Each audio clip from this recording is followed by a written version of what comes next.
Chapter 650. Upon used miss, they are leaving. Jifan stood in front of Su Han's carriage. Su Han had expressed her desire to witness Madame Shang and Min Jia's exile, although Qin Wan had initially opposed the idea. Nevertheless, Su Han insisted on coming. Both Qin Wan and Jifan were concerned that it might stir up painful memories for her. However, Su Han's thoughts were elsewhere. She instructed the carriage to leave the city. After Chu Xiaotian and the old regional prince had departed, she instructed Jifan to give a bag of silver to the bailiff and arranged for a private meeting with Min Jia and Madame Shang. The bailiff accepted the silver without objection. The ropes belonging to Min Jia and Madame Shang were now in the hands of Su family servants. Jifan drew back the curtain, revealing Su Han's face inside the elegant carriage.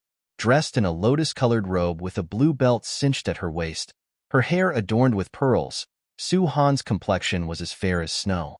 With light steps, she exuded an ethereal grace, akin to a celestial being floating on clouds. In stark contrast to the disheveled appearance of Madame Shang and Min Jia, Su Han's presence commanded respect. Upon seeing her, Madame Shang and Min Jia felt a sense of shame. The once haughty Madame Shang, upon encountering Su Han, would typically unleash a barrage of insults. Yet now, she lacked even the courage to meet her gaze. Instinctively shielding Min Jia, Madame Shang regarded Su Han warily. "What do you want?" Su Han's gaze fell lightly upon her. "I have questions for Min Jia." "What? What do you want to know?" Min Jia harbored a deep-seated fear of her former sister-in-law. While she had always perceived Su Han as weak and easily manipulated, she now realized that Su Han, when not in a weakened state, posed a formidable threat. "Su Jinxian has deeply wronged you. Do you seek revenge?" Su Han's tone was gentle yet ignited a fiery rage within Min Jia. "Su Jinxian, I want him to suffer as I have. No, I want him dead." Though she had left the city, Su Jinxian had yet to meet her. Her dreams were shattered, and she was now awake. Ultimately, she was merely a pawn in Su Jingxuan's game. "Are you willing to tell me everything you know?" Su Han inquired. Having already hit rock bottom, Min Jia had nothing left to hide from Su Han. However, to Su Han's dismay, none of the information proved useful. Even the items Su Jinxian had given Min Jia were cheap and untraceable. As a parting remark, Min Jia added, "He harbors a deep hatred for Su Yingxue and is determined to end her life. His master taught him this. His master is someone even Su Yingxue cannot contend with." "Who is his master? What is their name?" Su Han's gaze narrowed. "I believe his name is Wu Dao." "I have never met him, but suffice it to say, he is formidable," Min Jia replied. "Wu Dao." Su Han committed the name to memory, determined to relay this information to Su Yingxue upon her return to the Marquis Manor. As Min Jia and Madame Shang were dragged away, occasionally berated like beasts, Jifan couldn't help but feel a sense of satisfaction for Su Han. "Miss, they almost caused your demise. Now that they are reaping what they sowed, you can finally rest easy." Su Han had to admit that she had not slept well in quite some time. Her dreams were haunted by the pitiful cries of her helpless child. Yet, she resolved not to torment herself any longer. "Jifan, everyone has their path to walk. If I make a mistake and turn back in time, one can embrace a new beginning. As for them, they no longer have any bearing on my life." With that statement, Su Han decisively boarded the carriage. Even as she caught sight of Chu Xiaotian watching her from afar, she felt no sense of longing. Chapter 651. Accompanying Xiaoyu, there was no turning back in life. She would always move forward. After her departure, Chu Xiaotian also left dejectedly. Su Han didn't notice that a pair of eyes had been staring at her since she appeared at the city gate. Her every move was engraved in the eyes of others, and they cherished her so much. In Qilin Garden, Xiaoyu finished his medicine and began discussing collaboration with Su Yingxue. Su Yingxue checked his diet. There were no foods that countered him, so he would not be poisoned. However, she still reminded Xiaoyu, "The poison in your body has accumulated over the years. It won't be cleared so quickly. You don't have to be anxious." "Understood." Xiaoyu was an indifferent person. Su Yingxue clicked her tongue and sighed. Most of the men she knew were cold. Chu Yihan was cold due to his lofty status, Ziwei was cold due to his bloodthirsty nature, and Xiaoyu was cold due to his aloofness. Only Qin Mayan, who was neither cold nor passionate, declared his intention to marry her. An envoy from the Great Wei dynasty had stayed in Jiangdu City for so many days for her, yet he still refused to leave. Yesterday, she received a letter from Qin Mayan saying that he would visit her grandfather and discuss their marriage. It gave her a headache. Dr. Su. Lin Cici's noisy voice rang out. She leaped in front of Su Yingxue and hugged her tightly. Long time no see. Did Dr. Su miss me? Cici. Su Yingxue beamed. Of course I did. I heard that you've been in the military camp recently. Why are you here today? Of course, I came to see you. Lin Cici's voice was loud and full of energy. Su Yingxue knew that her internal strength and martial arts had improved a lot. She even whispered into Su Yingxue's ear, "The rules in the army are strict. My father didn't allow me to come out at first. But today, the 9th Prince came to the army camp to recruit soldiers and said that he wanted to teach me martial arts. My father hurriedly let me come out with 9th Prince." Your Highness? Su Yingxue's eyes lit up. So it was him. She had previously mentioned to Chu Yihan that she felt sorry for Chu Jinling and Lin Cici, but she could not care less.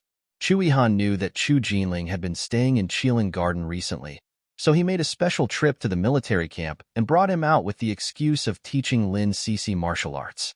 In this way, not only was it legitimate, even if noble consort Xiao found out, there was nothing to say. Lin Cici, practice the moves I taught you. Chu Yihan's voice was stern. He and Su Yingxue looked at each other. The two of them were connected. Whatever Su Yingxue wanted, he would do it for her. Su Yingxue smiled until her eyes curved. Lin Cici was too careless to notice the ambiguous look in their eyes. She found a place and focused on practicing. Su Miaoyan stood by the window. Seeing Lin Cici leave so cleanly, she cupped her small face and said, "This is too easy to deceive." If she was brought here by the 9th Prince, she would pester him for a few more chances to come to Qilin Garden. She still wanted to see Xiaoyu a few more times. Cough, cough. A man's cough came from behind her. Su Miaoyan quickly turned around and ran to Xiaoyu in small steps. She asked with concern, "Handsome brother, what's wrong? Are you not feeling well? Do you want me to call my sister over?" Su Miaoyan's face, which was full of spirit, was filled with concern for him. Chapter 652 was discovered by Su Qingji. Xiaoyu shook his head as he held the account book in his hand. He didn't want to cough. "Then let me pour you a cup of tea." Su Miaoyan's crisp voice was particularly pleasant to hear. Xiaoyu nodded. "All right."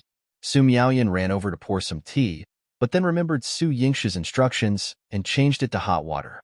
When she brought it to Xiaoyu, she explained, "Handsome brother, my sister said that you should drink less tea and more water to soothe your throat. Then you won't keep coughing." "All right." A smile flashed across Xiaoyu's deep eyes. He liked this young girl's meticulous care for him. The people around him might not remember all the things that his sister had told him to take note of, but he knew that she would remember everything. "Handsome brother, why do you keep calling me that?" Xiaoyu interrupted her as Su Miaoyan was about to chat with him. "Because you look good.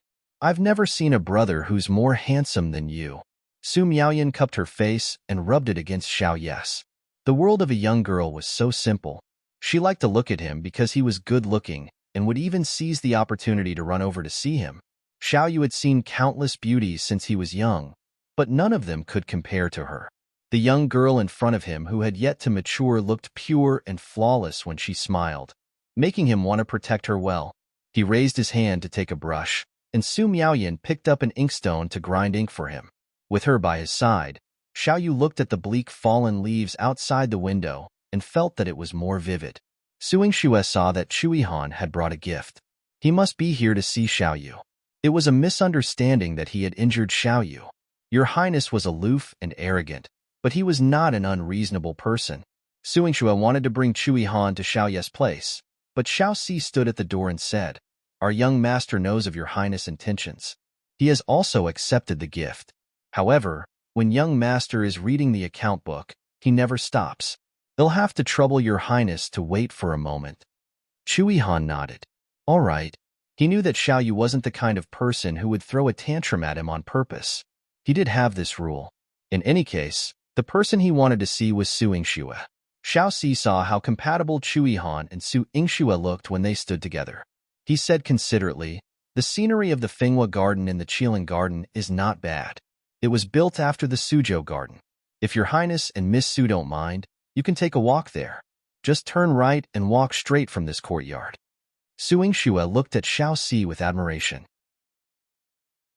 Then, well, wait for your young master to finish his work. She and Chui Han went to Fenghua Garden. As soon as they left the courtyard, Chui Han held her hand. Su Yingxue covered her mouth and giggled. Xiao Yu has given others a lot of benefits. Chui Han nodded. It's better than being free in the manor. Ninth Prince would never forget being hidden in the bathroom. Your Highness, don't be angry. Grandfather's words last night were also because he was worried about me. Su Yingxue held his arm and gently comforted him. Chui Han knew this, so he didn't pursue it. However, he lowered his voice and said, but old General Su doesn't agree. Your marriage with me is still not settled. He had been waiting for this for too long. The calm lake in his heart was stirred into a mess, and he almost couldn't control it. These 2 days, whenever he thought about it, his heart would ache slightly. Your Highness, don't worry. Wait for me to go back and convince grandfather. He will agree. Su Yingxue was still smiling like a flower just a moment ago. The next moment, Su Qingzi's aged voice sounded. How do you plan to convince me? Chapter 653. Xiao Yes Black-Bellied Grandpa? Su Yingxue's heart skipped a beat. She was even holding Chu Yuhan's arm, standing intimately with him. Not far away, Su Qingzi's eyes were tinged with a hint of anger. Lin Sisi had been chased away by Chui Han to practice. The internal arts and sword manual that Chui Han had given her was not easy to learn. She had practiced a part of it, but there were many parts she didn't understand. She had to go find Chui Han to ask him. However, this was her first time at Qilin Garden. She had only passed through one courtyard, and she was already a little lost. The winding paths here led to seclusion, and there weren't people stationed everywhere. She could only grope around to find her way. She heard the sound of gurgling water behind the wall and walked out of the cave. Her field of vision suddenly widened. She saw lush trees and strange flowers. A clear stream flowed from the depths of the flowers and trees into the cracks of the rocks. The clear stream reflected a man who was painting in the pavilion. It was as beautiful as a fairyland in a painting. Lin Sisi thought to herself that she could finally find someone to ask for directions. She took 2 steps forward and was stunned. Why is it him? She took 2 steps back in fear and deliberately hid in the rockery, afraid of letting the man see her. Chu Jinling was concentrating on his painting when the brush in his hand suddenly shook. The ink dripped onto the empty part. His painting was good, but he had ruined half of it. Chu Jinling stood up with a frown and looked around. No one had come, and there was nothing unusual, not even a bird. Why did he suddenly feel uneasy, causing him to make a mistake? He rarely made such mistakes. Chu Jinling sat down again. He looked at the painting he had ruined and sighed. They'll have to redraw it. He took out a new piece of paper and placed it on the table, then began to concentrate on painting. After a long time, Lin Sisi poked her head out and peeked at him again. She was especially gratified to see him drawing and looking happy again. Fortunately, after she left him, he was still the carefree prince who was doted on by everyone. He was not affected by her at all. She was relieved. However, her face suddenly became wet. She wiped away the tears that had flowed out of her eyes and choked out, "What's there to cry about?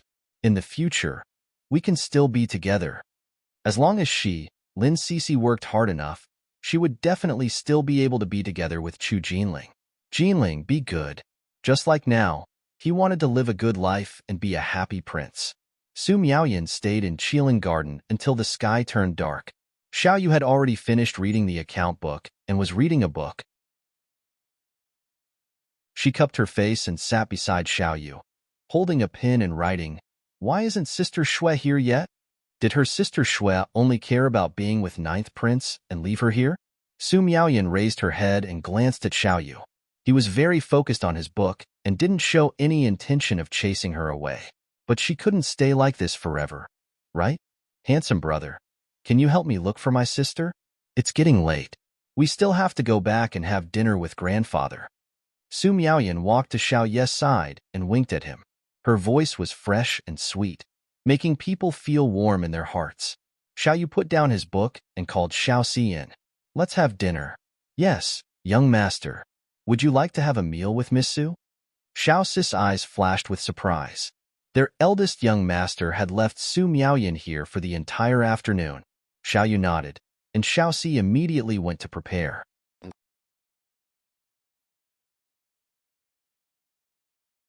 Chapter 654. To keep Su Miaoyan quickly exclaimed, "No need. One can't accompany handsome brother to dinner.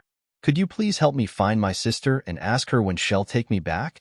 If we return late, grandfather will be angry." After all, she and Su Yingxue were still unmarried young ladies. Returning late to the Marquis Manor would certainly invite gossip. Xiao Si glanced at Xiao Ye's expression, and Xiao Yu cast a faint glance at him. Understanding immediately, Xiao Si said, "I is Su. Finding your sister won't be a quick task, but our young master's health is delicate. If he doesn't have his dinner promptly, it might worsen his condition. This is what your sister instructed. How about you accompany the young master for dinner first, and then 111 help you find Miss Su? Does it conflict for handsome brother to have dinner and for me to find my sister?" Su Miaoyan tilted her head, starting to doubt her logic. Could it be that Qilin Garden was short-staffed? Were there no other servants besides Xiao Si? The vein on Xiao Si's forehead twitched. Well, Su Miaoyan, though young, was not easily fooled. "Young master, what should we do?" Cough. Xiao Yu coughed heavily, followed by a series of coughs. His face, previously tinged with red, now turned pale. Su Miaoyan hurried to his side, gently patting his back. "Handsome brother, are you all right?" Cough. "I'm fine. It doesn't matter if one have dinner or not. Let Xiao Si find your sister to take you back first. After all, you still need to accompany grandfather." Xiao Ye's tone, tinged with a hint of sadness, suddenly stirred reluctance in Su Miaoyan's heart. She hesitated. Then, "Shall one accompany handsome brother for dinner first? It's not early to go back now anyway." Xiao Yu nodded. "All right, Xiao Si. Inform the kitchen." Xiao Si was surprised by his action. He had never seen the young master act like this before. It was a bit unexpected. This wasn't his usual style. But seeing Su Miaoyan's worried expression as she stayed by Xiao Ye's side, behaving so obediently, Xiao Si instantly understood. It was easy to deceive young girls. He went out to instruct the steward to immediately prepare the meal, and also to prepare some desserts that the girls liked. Xiao Ye's 12 chefs were always on standby, ensuring a prompt serving. However, the steward remembered that Su Miaoyan was still present and informed Xiao Si, "Third Miss Su is still here, but her sister has already left. General Su personally came to pick her up during the day." Now, the third miss, Xiao Si quickly covered the steward's mouth and pulled him aside, whispering, "The young master wants to have dinner with Miss Miaoyan now. But if Miss Miaoyan finds out that her sister has already left, she'll insist on returning to the Marquis Manor. Then, she won't be able to have dinner with the young master, and he'll be unhappy. This way, do you understand?" The steward, having served in the Xiao family for many years, was not a fool but rather shrewd. He immediately understood and said, "Got it. They'll go prepare food for Miss Miaoyan immediately." Su Miaoyan waited for dinner, and when Xiao Yu invited her to join him, she couldn't refuse. Initially absent-minded, she couldn't resist after a few of her favorite dishes and desserts were served. The strawberry milkshake ended up all over her face.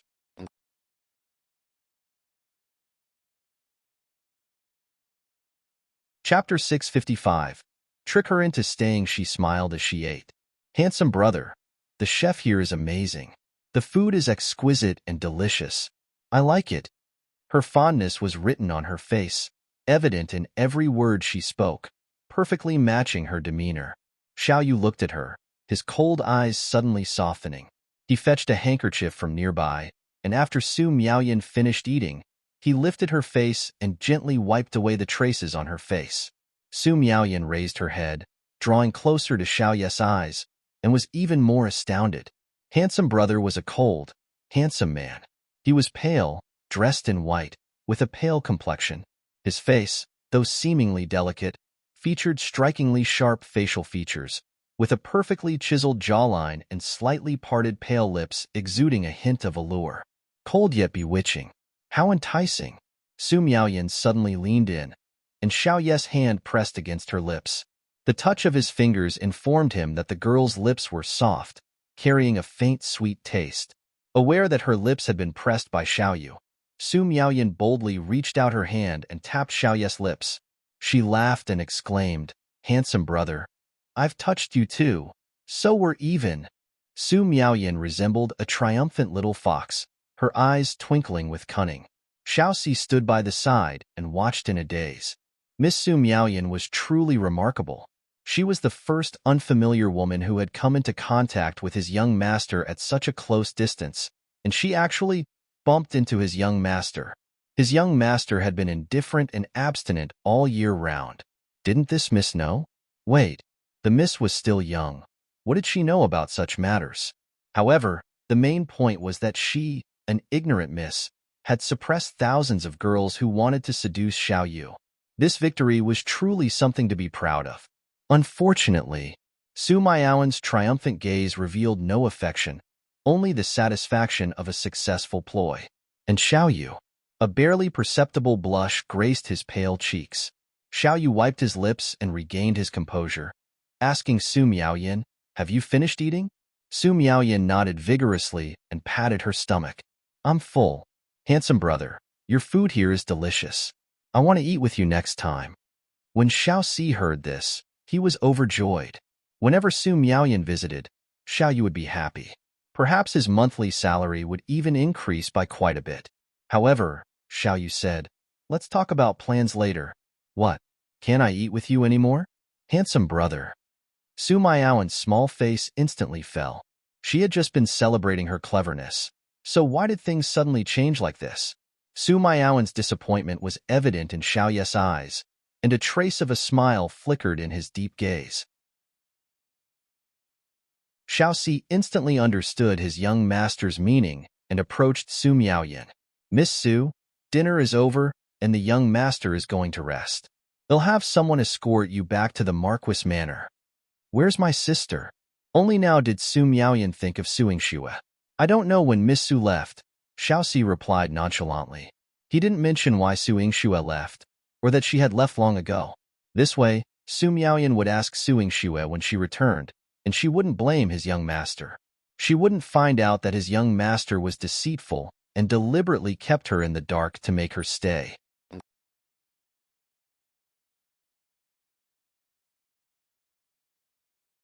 Chapter 656. Who can throw a pig at random? Su Miaoyan stomped her feet angrily, suing Xue. How could she be like this? She even lost her sister. She left in a huff. Xiao Si turned around and helped Xiao Yu bring the medicine. When he saw him drink the medicine, he praised him. "Young master, you are indeed clever. This time, not only did you not let Miss Miaoyan realize that you were the one who made her stay, but you also made her look forward to having a meal with you next time." Xiao Yu finished the medicine and threw the bowl aside. "Send her back to the manor," he said coldly. "What? The Qilin Garden is not far from the Marquis Manor, and no one dares to touch our Xiao family's carriage. Miss Miaoyan will be fine. One still have to serve you." "I don't need it." Xiao Yu glanced at Xiao Si, and the hair on Xiao Si's back stood up. He quickly ran to send Su Miaoyan off. Really? It had been a long time since she had seen the young master exuding such a fiery aura. Everything had changed because he had come to Jiangdu City and met the Su family's sisters. Su Miaoyan had just left when Xiao Yu received a letter from his father. It was a secret letter, sandwiched in a neatly written letter from home, but there was also a piece of paper without words. Xiao Yu cleared the people at the door and took the piece of paper to the table. He opened the drawer and took out a little blue powder. He sprinkled it into the candle flame, and the flame instantly turned from red to blue. This was the way he communicated with his father. There were always some secrets that he had to ensure no one knew. Only those who wanted to see them could see them. Under the blue flames, a line of words appeared on the blank paper and quickly disappeared. Xiao Yu threw the paper into the flames, and it was swallowed by the flames, turning into ashes. However, he could see the line of words on it. His eyes, which had brightened because of Su Miaoyan, instantly dimmed. That sentence flashed through his mind. He had to marry Su Yingxue. At the Marquis Dom, Su Miaoyan jumped out of the car and rushed in to look for Su Yingxue. She grabbed the people at home and asked, "Where's Sister Shui? Where is she? One want to settle the score with her." Humph. She left her alone in Qilin Garden and came back just like that. This was too much. The servant replied, "Eldest young miss is in the front hall, but Miss Miaoyan, it's better if you don't go now." Su Miaoyan didn't hear the last part of the sentence as she grabbed her dress and rushed towards the front hall. She could hear Su Qingzi's voice coming from inside. "You brought your sister out and didn't care about her safety. You only cared about yourself. Is this how a legitimate daughter of the Marquis Manor and an elder sister should behave?" All right. She was being questioned by her grandfather. It was exactly what she wanted. Su Miaoyan jumped in and exacerbated the situation. "Exactly. Sister Shui brought me there, but didn't bring me back. I waited for you for so long. You're really..." Before Su Miaoyan could finish her words, she was stunned when she saw Su Qingzi's angry face. "Grandpa, are you really angry?" She had thought that her grandfather was just asking a random question and that she was here to ease the atmosphere. However, she did not expect her grandfather to be so angry. His face was tense. Su Yingxue pulled her in front of her and whispered, "One left someone waiting for you in the garden. He was sent back and said that he didn't see you. Where did you go?" "What? Didn't wander off. I've been with handsome brother this whole time. He was reading while one practiced calligraphy. When he sent someone to look for you, I was having dinner with him. Didn't you leave me behind?" "What do you mean throw away?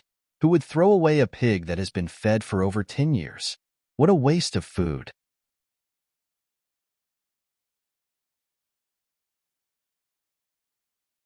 Chapter 657. Su Qingji objected to her and Chui Han Yu. "You're the pig." Su Miaoyan was so angry that she wanted to fight with Su Yingxue. But why were Su Yingxue's words so different from her experience in Qilin Garden? When did Su Yingxue leave? She left someone to pick her up. Why didn't handsome brother tell her? Could it be that the people Su Yingxue left behind were lazy? "All right," Su Qingji said before she could figure out the problem. "Since you're back, you should go back and rest early. Grandpa and Sister Shui still have things to discuss." Su Qingji chased Su Miaoyan back. Su Miaoyan vaguely felt that Su Qingji wanted to settle scores with Su Yingxue. She tugged at Su Yingxue's sleeve and whispered with concern, "What happened? Aren't you with Ninth Prince today?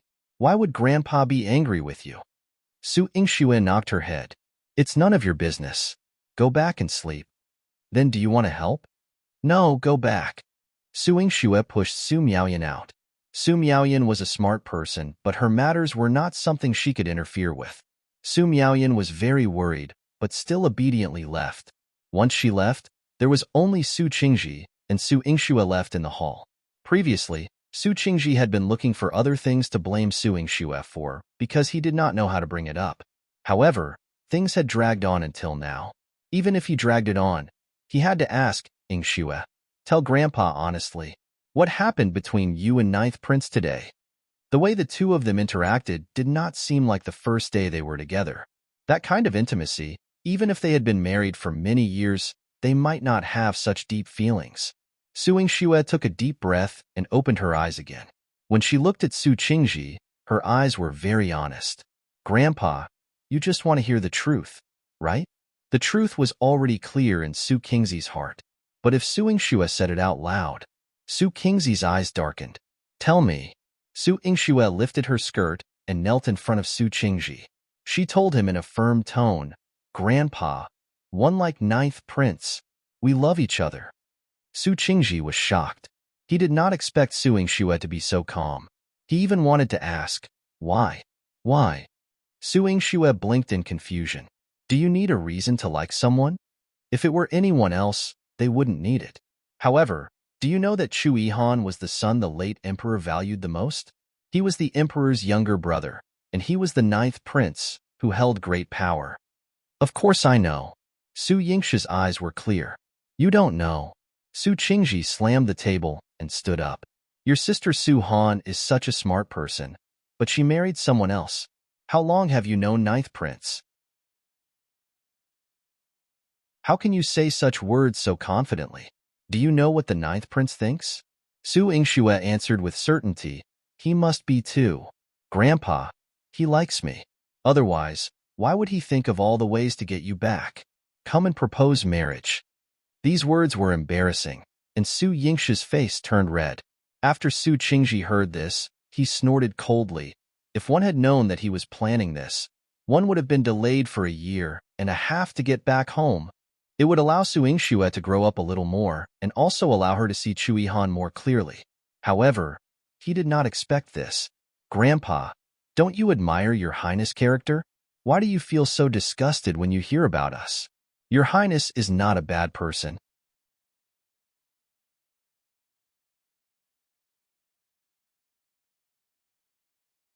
Chapter 658.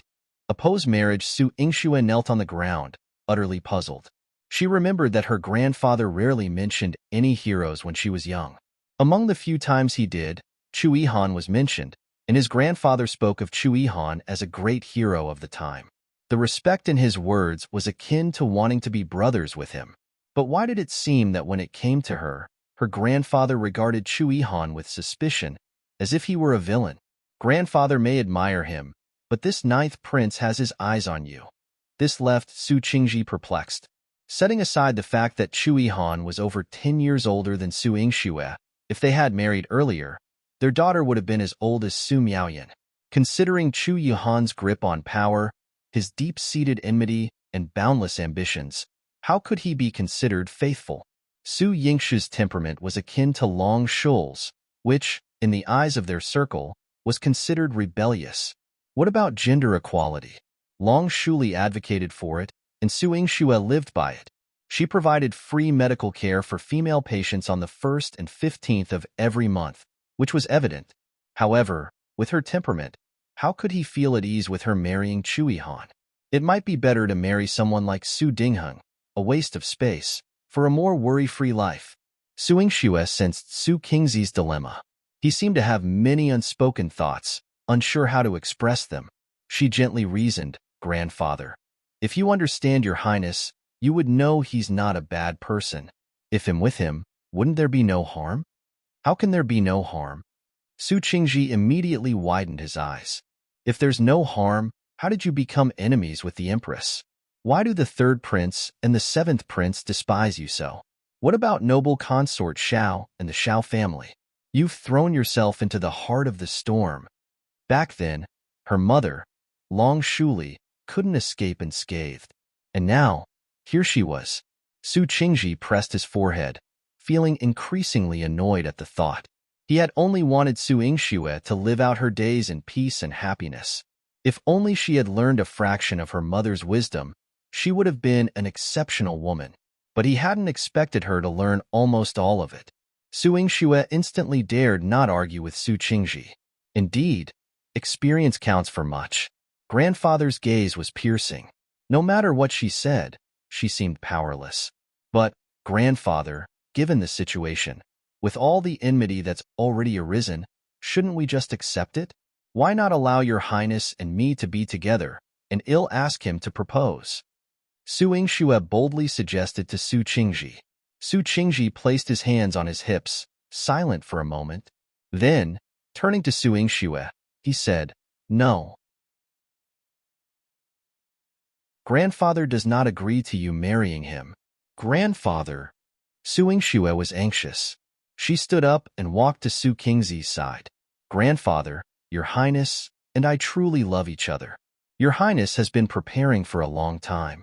I want to marry him.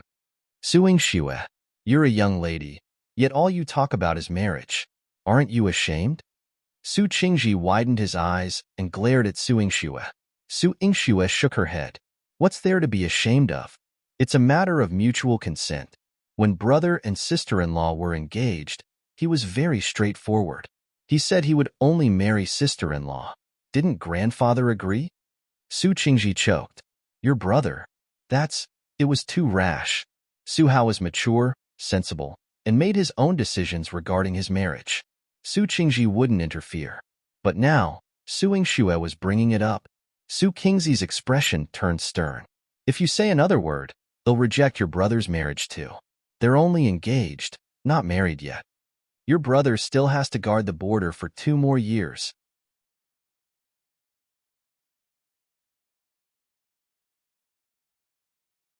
Chapter 659. Not allowing her and Chu Yihan grandfather. Why? Su Yingxue couldn't understand. There's no why. Although grandfather is getting old, and you have control over the Marquis manor, grandfather can still decide on your marriage. Su Qingji didn't give Su Yingxue a reason, but his refusal was evident, casting a shadow over Su Yingxue's heart. How should she tell Chu Yihan? Would he be angry at grandfather? No matter how her marriage with Chu Yihan went, she still had to treat Xiaoyu and work with him.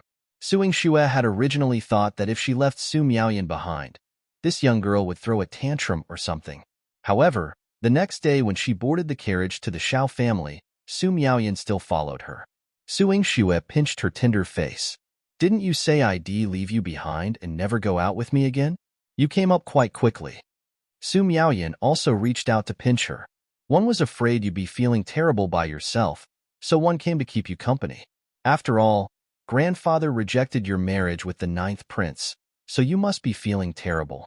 The strength in Su Yingxue's hand lessened as she gently pressed on Su Miaoyan's face with her fingertips. You're thoughtful. Who asked you to be my sister? Moreover, when I went out today, one brought Jilan to teach the servants in the courtyard a lesson. Their mouths are hateful. Su Miaoyan's small face puffed up, and her eyes were extremely lively and agile. What happened with the servants? Su Yingxue hadn't been paying attention to these things for the past 2 days. I've checked. It came from Su Jingshuan's courtyard. They say you don't know your limits when it comes to interacting with men. You always run outside and show your face in public. You don't have the reserved demeanor of a young lady of the Marquis manor. I'm afraid you'll ruin the reputation of all the young ladies of the Marquis manor, Su Miaoyan said. Su Yingxue scoffed. Su Jinxian is also very skilled at using these women's methods. Sister Shui, don't look down on a man using such methods. It shows how meticulous his thoughts are. This is a rumor that has spread from our residence. If outsiders hear it, won't it be confirmed? Moreover, one have been staying in the Marquis manor these days. If these words are spread and my mother hears them, she will come and take me away. At that time, won't you be isolated and helpless? Su Miaoyan's eyes seemed serious.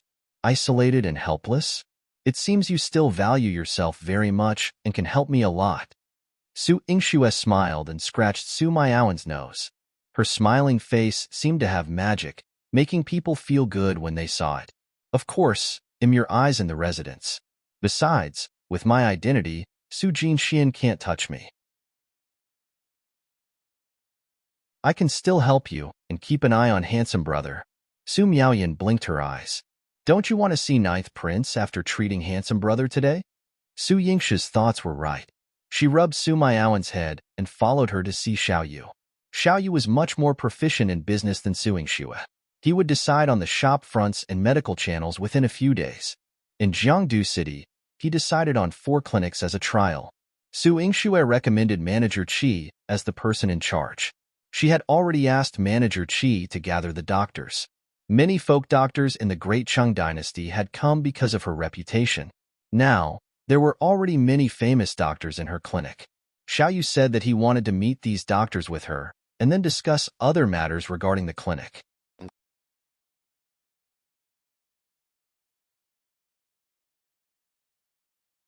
Chapter 660. Tricking Saint Rouen. Furthermore, Xiaoyu suggested to her, since you have the intention of opening a clinic specifically for female patients, you should cultivate a group of female doctors. Nowadays, there are very few women who study medicine. I'm afraid there are even fewer who receive support from their families. Su Yingxue had considered this before, but implementing it was challenging. We can establish a specialized female medical school and appoint someone to teach. With you as a role model, women all over the world will strive to emulate, showing that women can also have their careers. Xiaoyu said. Despite his ailing appearance, his words were admirable. Su Yingxue smiled. Young Master Xiao is indeed exceptional. No wonder your business is flourishing. Everyone does their best, and everything has its purpose, Xiaoyu admitted frankly. He was simply pragmatic. When it came to matters concerning his interests, he naturally thought more about them. But the candidates to train female doctors, it is difficult for women to learn medicine. Even if I teach it personally, I'm afraid many people will give up halfway. Su Yingxue knocked on the table. She had tried before, but learning medicine was a long and arduous journey. She was still learning. It was even more difficult for some girls to start from scratch. What kind of obsession could keep them learning? You don't have to teach me personally. There's a very practical method. Xiaoyu suggested, let Saint Ruan teach the female students for you. Saint Ruan? Su Yingxue's immediate reaction was to shake her head.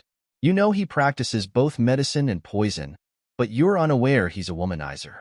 Wouldn't that potentially lead him to harm female students? Su Yingxue's statement was somewhat exaggerated.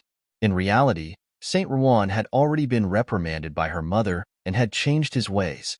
She had almost fatally poisoned Saint Ruan, knowing he wouldn't prey on women again. He's already 70 years old and has long lost interest in women, Xiaoyu asserted confidently. How do you know? He frequents your medicine hut. You're already a striking beauty, yet he shows no signs of attraction towards you, Xiaoyu observed. Having encountered Saint Ruan only once, he noticed the absence of any romantic interest from him towards Su Yingxue. This led him to conclude that Saint Ruan was indeed advanced in age, and thus not interested in such pursuits anymore. Supporting her chin with her hand, Su Yingxue smiled knowingly. Young Master Xiao, you're quite perceptive and astute. If I didn't possess these abilities, you wouldn't have considered collaborating with me. Since it's a partnership, I see no need to hide this from you. I suggested Saint Ruan train female doctors because he won't harbor romantic intentions towards them. Moreover, his altered appearance is enough to captivate female students and encourage them to attend his classes. But wouldn't leading female students astray still be considered a wrongdoing? Su Yingxue expressed concern. She wasn't worried about Saint Ruan trying to seduce female students, but rather the possibility of female students attempting to seduce him. In the event he grew tired of such advances and resorted to poison, the consequences would be dire for the female students. Not at all. His age will be clearly stated on the enrollment forms before admission. While the girls may be drawn to his appearance, they won't be foolish enough to pursue a lifelong commitment with him, Xiaoyu reassured, growing increasingly composed. Indeed, what woman would be so foolish as to persist in seducing a 70-year-old man? Well said. On this matter, Su Yingxue and Xiaoyu had reached a temporary agreement. Despite the somewhat deceptive nature of their plan, Su Yingxue resolved to deceive Saint Ruan first in order to achieve her lofty aspirations. After concluding their discussion, Su Yingxue made preparations to depart. During their deliberations, Su Miaoyan obediently refrained from interrupting them. She occupied herself alone in the Fenghua garden, occasionally joining Chu Jinling to fly kites.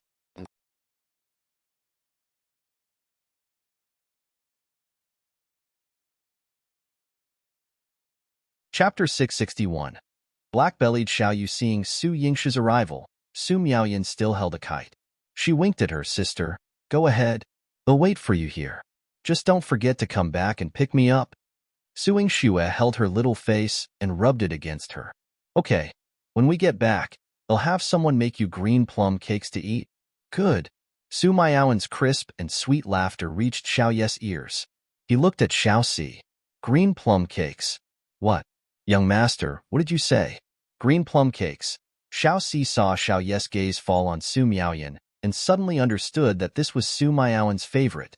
Goodness, his young master's hearing was so good. He wanted to hear it just now, but he didn't hear it. Xiao Si's admiration for Xiaoyu increased a little. Su Miaoyan held a kite in her hand and ran towards Xiaoyu with a smile. Handsome brother, the weather is so good today. Let's go to Fenghua Garden to fly kites. We can fly them high there. Xiao Yu wanted to agree, but heard Su Miaoyan say, "Can you let Xiao Si bring another kite? The ninth prince is still waiting for me. Let's fly them together." This sentence caused Xiao Ye's expression to change instantly. He put his clenched fist to his mouth and coughed lightly. "I won't go." "What's wrong? Handsome brother, are you not feeling well?" Su Miaoyan squatted in front of Xiao Yu with concern. Xiao Si looked at his young master, who was perfectly fine. He said with a regretful expression, "Sai, the young master is sick all year round and rarely goes out to play. Miss Miaoyan doesn't know how hard it is for the young master. Since you want to play with the ninth prince, go ahead." Xiao Yu rubbed Su Miaoyan's head and said gently. Su Miaoyan exclaimed, "Then I'll accompany you. Handsome brother, the ninth prince can play alone. I'll get some colored paper and fold paper cranes for you." Su Miaoyan ran out in small steps.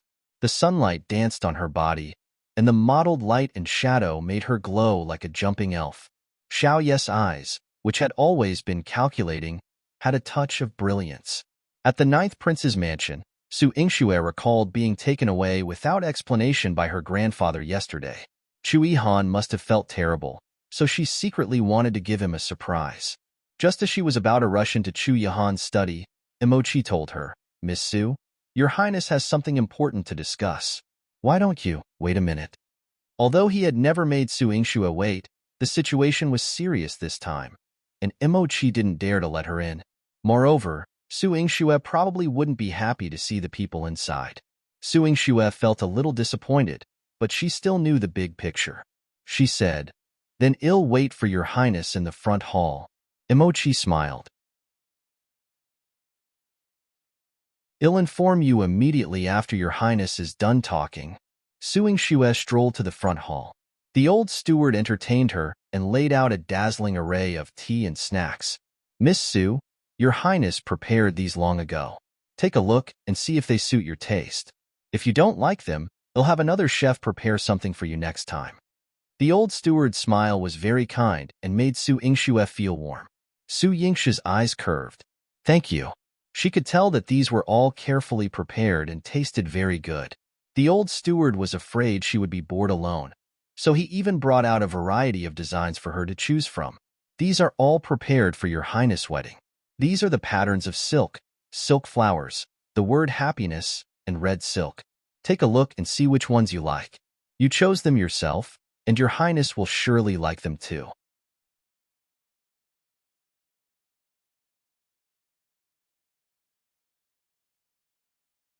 Chapter 662 See the Honglian again. Su Yingxue looked at these meticulously prepared items and was deeply moved. Even though her grandfather had always opposed her marriage to Chu Yihan had given her confidence. She focused on choosing with the steward, and the household servants also contributed many ideas. She was so absorbed in her selection that she didn't notice someone approaching. When Hong Lian saw how harmonious Su Yingxue was with the ninth prince's mansion servants, she couldn't help but feel jealous. She had visited the ninth prince's mansion more times and had known your highness longer. Why was Su Yingxue ultimately receiving this honor? "Miss Su, what brings you here without an invitation?" Hong Lian chuckled. Even if Chu Yihan had shown interest in her, she wouldn't let Su Yingxue off easily. Su Yingxue raised her head slightly, a trace of surprise flashing in her eyes. Hong Lian, was she the one discussing important matters with Chu Yihan? Hong Lian's eyes gleamed with satisfaction. "Surprised to see me, Miss Su? Do you think I would leave your highness just like that, never to interact with him again?" Su Yingxue smirked. "Fine, this was a provocation." She held the red silk in her hand and smiled. Of course, one wouldn't think that. After all, dogs are hard to shake off. "Su Yingxue, are you calling me a dog?" Hong Lian's voice became sharp. "Isn't that what you are? Can't you see that all these things in the ninth prince's mansion were prepared for my wedding with your highness?" Su Yingxue shrugged, kindly reminding Hong Lian. "Wedding? You're being too simplistic. Considering your highness' status, why would he hastily decide on such an important matter? It's not up to you to decide." Hong Lian stared proudly. Even though she had suffered a major loss at Su Yingxue's hands, it wouldn't deter her. She knew Chu Yihan. Marrying someone wasn't that easy, and he was marrying Su Yingxue. Su Yingxue couldn't be bothered to argue with her. Hong Lian's words were just nonsense. Hong Lian, why are you here drinking water? Emochi hurried over. Seeing him, Hong Lian deliberately softened her tone. Your Highness must be anxiously waiting for me, right? I'll go immediately. Emochi thought this wasn't good. He hadn't let Su Yingxue in earlier because he was afraid she would get upset seeing Hong Lian.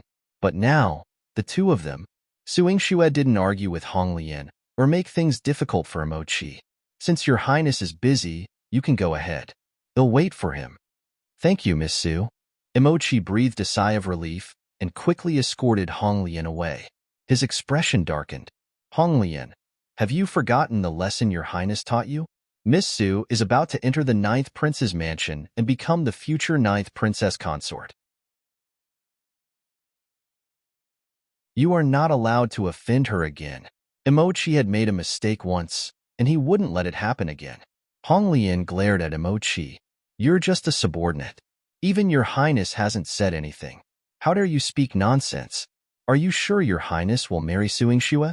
What gives you the right? Emochi reminded her out of goodwill, but Hong Lian treated him like a donkey's liver and lungs. He laughed in anger. Fine, I'm talking nonsense. Don't you know where you stand in front of your Highness? Let me tell you, whoever your Highness wants to protect is who the entire 9th Prince's mansion wants to protect. If you dare offend Miss Su, the entire 9th Prince's mansion won't let you off. Emochi said fiercely and headed to the study first. In his eyes, he was no longer infatuated with Hong Lian.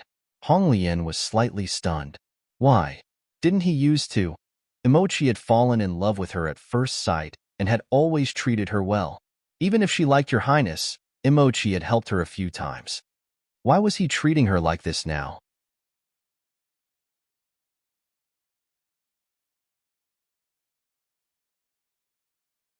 Chapter 663.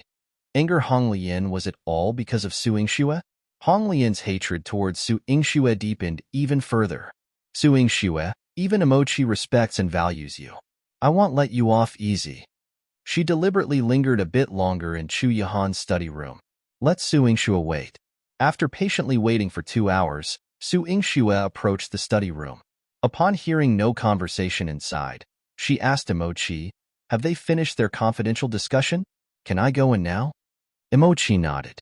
Miss Su, feel free to enter. Previously, he was concerned about her encountering Hong Lian and getting upset. Now that she knew Hong Lian was there was no need to conceal it. Chu Yihan had also mentioned that Su Yingxue could enter her study room as she pleased. Before Su Yingxue entered, Hong Lian had just brewed tea. She brought it to Chu Yihan and said shyly, Your Highness, have a taste of my. Your Highness. Su Yingxue pushed the door open and hurried to Chu Yihan's side, displacing Hong Lian. Su Yingxue, you did that intentionally? Hong Lian spilled the tea she was holding onto her hand, scalding her fair fingers red. Su Yingxue tilted her head and glanced at her. Oh, I did it intentionally. Who told you to get close to your Highness? I haven't even made tea for your Highness to drink. Su Yingxue was openly throwing a tantrum in front of Chu Yihan. Chu Yihan quickly stood up and assessed her. Are you all right? Did you get scalded by the tea? Su Yingxue shook her head. No. Your Highness, have you finished your discussion with the pavilion master Hong Lian? One also have something important to discuss with you. Hong Lian sneered disdainfully. What important matter could Miss Su have? I'm afraid you can't do anything about what I've discussed with your Highness. Chu Yihan looked at Hong Lian coldly, his words piercing. Shut up. Hong Lian bit her lip angrily. Su Yingxue chuckled. She knew it. She brought out 2 silk flowers from behind her back with both hands. Your Highness, these are the patterns the steward asked someone to make. Which one do you think looks better? Is this the important matter you mentioned? Hong Lian seethed with anger. However, Chu Yihan looked at the 2 flowers in her hands seriously. He held her right hand and made his choice. This one. All right. I'll inform the steward that we'll use this type of silk flower for our wedding. Su Yingxue's smile became even more radiant under the red silk. Su Yingxue had been provoked by Hong Lian earlier, and now she was retaliating. Pavilion Master Hong Lian, one have something important to discuss with your Highness. Why are you so blind? Are you trying to hinder us? Hong Lian gritted her teeth. Hong Lian is tired from the long journey. One wonder if you can rest in the prince's mansion for a while and have a meal before leaving? Given her status, it would be petty of Chu Yihan to reject her. He looked at the woman in his arms and said softly, "You decide. My future princess, Pavilion Master Blong Lian is a guest. How can your highness refuse her to stay in the prince's mansion and enjoy a meal?" Su Yingxue smiled. "I'll have the steward prepare it immediately." Chu Yihan rubbed her head. "All right, go ahead." It wasn't enough for her to go alone. She had to drag Hong Lian along. From Mo-chi to the steward, everyone in the prince's mansion seemed to acknowledge Su Yingxue as their future mistress, causing Hong Lian's eyes to turn red with jealousy. The steward mentioned that he had prepared a sumptuous dinner for Hong Lian and invited her to dine. However, Hong Lian declined, saying, "There's no rush." She provocatively raised her eyebrows at Su Yingxue. Miss Su is fortunate to be acknowledged by everyone in the prince's mansion. However, there must be someone here who doesn't submit to Miss Su, right?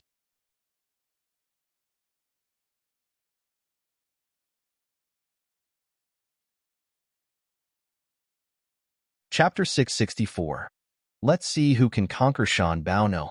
Su Yingxue had not yet spoken when Chu Yihan spoke on her behalf. In Chu Yihan's place, no one could disobey Su Yingxue. Hong Lian, don't ask for trouble. Otherwise, Mo-chi kindly reminded her, but Hong Lian not only didn't appreciate it but also glared at him. "If you want help me, then keep quiet. You don't know what's good for you." Mo-chi snorted in frustration. He couldn't convince Hong Lian to give up on your highness, but preventing her from clashing with Su Yingxue was for her good. Yet, she dared to tell him to shut up. Then he would indeed remain silent. Su Yingxue knew that Hong Lian was not convinced. She smiled and asked, "Does Pavilion Master Hong Lian think there's anyone else in the residence who doesn't accept me?" Hong Lian curled her lips inwardly. "Your highness has a pet at the frontier fortress. It's tall and mighty. Now that he's brought it back to Jiangdu City, I wonder if Miss Su has seen it?" "Are you referring to Shanbao?" Su Yingxue chuckled softly, lowering her head. A hint of surprise flashed in Hong Lian's eyes. Did Chu Yihan let her encounter Shanbao? That white tiger was a rare sight. However, Hong Lian was certain that even if Su Yingxue had seen Shanbao, it would have been with Chu Yihan. She couldn't tame Shanbao. Shanbao was very intelligent. Apart from Chu Yihan, whom she had met a few years ago, Shanbao had never attacked her. No one else could get close to Shanbao. Su Yingxue? Huh. Miss Su, do you dare to come with me to see Shanbao and see if it will obey you? Hong Lian raised her eyebrows provocatively, her bright red eyebrows like a cluster of flames. Why not? Su Yingxue chuckled. Chu Yihan looked down at her. Aren't you afraid of it? Su Yingxue shook her head. If Chu Yihan hadn't placed Shanbao outside the study room that night, she might still be afraid. However, after that night, she had already figured out Shanbao's temperament. This tiger was very intelligent and sharp. Su Yingxue asked the steward to bring a bucket of meat over. She planned to go to Tiger Mountain with Hong Lian. Hong Lian glanced at Chu Yihan and said softly, "Shanbao was raised by your highness. If your highness goes with you, it will submit to him." It meant that if Su Yingxue stood beside Chu Yihan to tease Shanbao, it would listen. Su Yingxue's eyes curved into crescents. Pavilion Master Hong Lian is confident in yourself. Where did this woman get the confidence to think that she would not be bitten by Shanbao? Because she was pretty? Su Yingxue felt that she was not someone who liked to look in the mirror every day. She should give her a self-portrait. He wanted her to compare more often to see the difference. However, she still had to help Hong Lian with something like slapping her face. She pulled Chu Yihan's hand and shook it. "Your Highness, wait for me at the foot of Tiger Mountain. I'm going to find Shanbao to play with." "Miss Su, Shanbao is fierce and has a temper. Let your Highness accompany you." The old steward couldn't help but worry. Mo-chi also felt the same way. With your Highness around, Shanbao will not misbehave. If Hong Lian and Su Yingxue got together and angered Shanbao, then a tiger's temper would be worse than a human's. I'm not afraid. Let's see if Pavilion Master Hong Lian is afraid. If she is, it's not too late to eat now. Su Yingxue pretended to be relaxed, which aroused Hong Lian's fighting spirit even more. Even Miss Su isn't afraid, so how can I, Hong Lian, be afraid? Very good. Su Yingxue and Hong Lian each carried a bucket of meat and went to Tiger Mountain. Chu Yihan and Imo Chi watched from the foot of the mountain. The steward was worried. Shanbao must behave. Don't let Miss Su get hurt.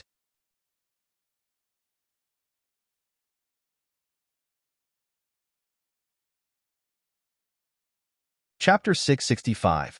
Shanbao with a temper emoji was also trembling slightly. It better not throw a tantrum.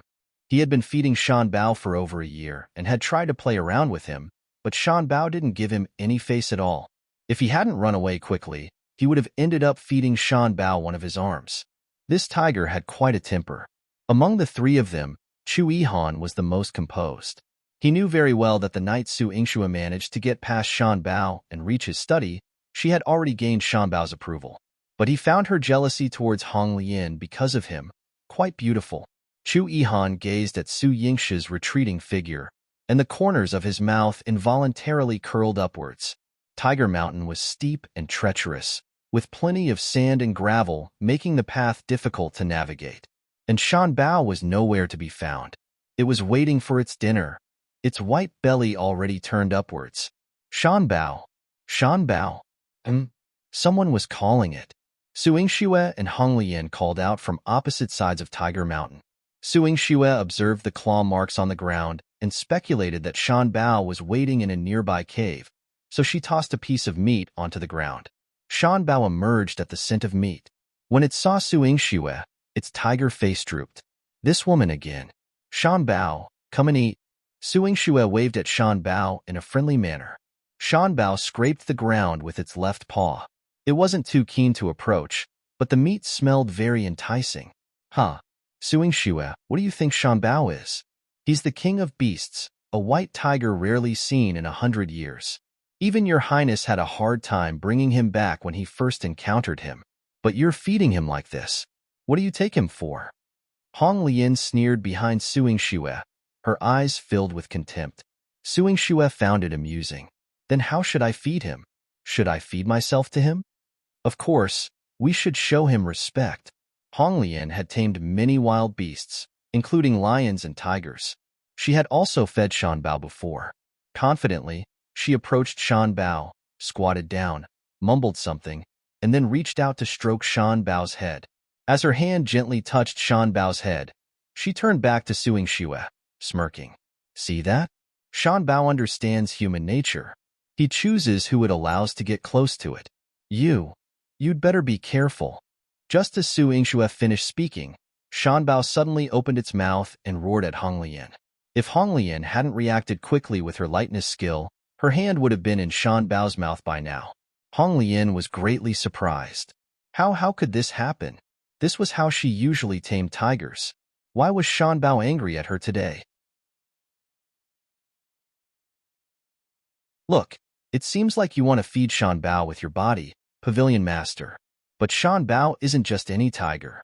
The meat is rough, and he won't eat it. Su Yingxue mercilessly mocked. She pointed at the piece of meat on the ground and winked at Shanbao. Shanbao, eat this. It's especially for you. Shanbao didn't move. Its wide tiger eyes kept darting back and forth between Su Yingxue and Hong Lian. Hong Lian rubbed her hands. I told you that you couldn't tame Shanbao, but you still don't believe me? Even though it doesn't listen to me, do you think it listens to you? Su Yingxue propped up her chin, ignoring Hong Lian's words. She felt that Shanbao wasn't unwilling to eat, but rather, it was thinking. After a moment, Shanbao licked its paws, bypassed Hong Lian's meat bucket, walked up to Su Yingxue, and took the piece of meat she had placed on the ground into its mouth. Su Yingxue watched Shanbao eat the meat and smiled. Such a good tiger.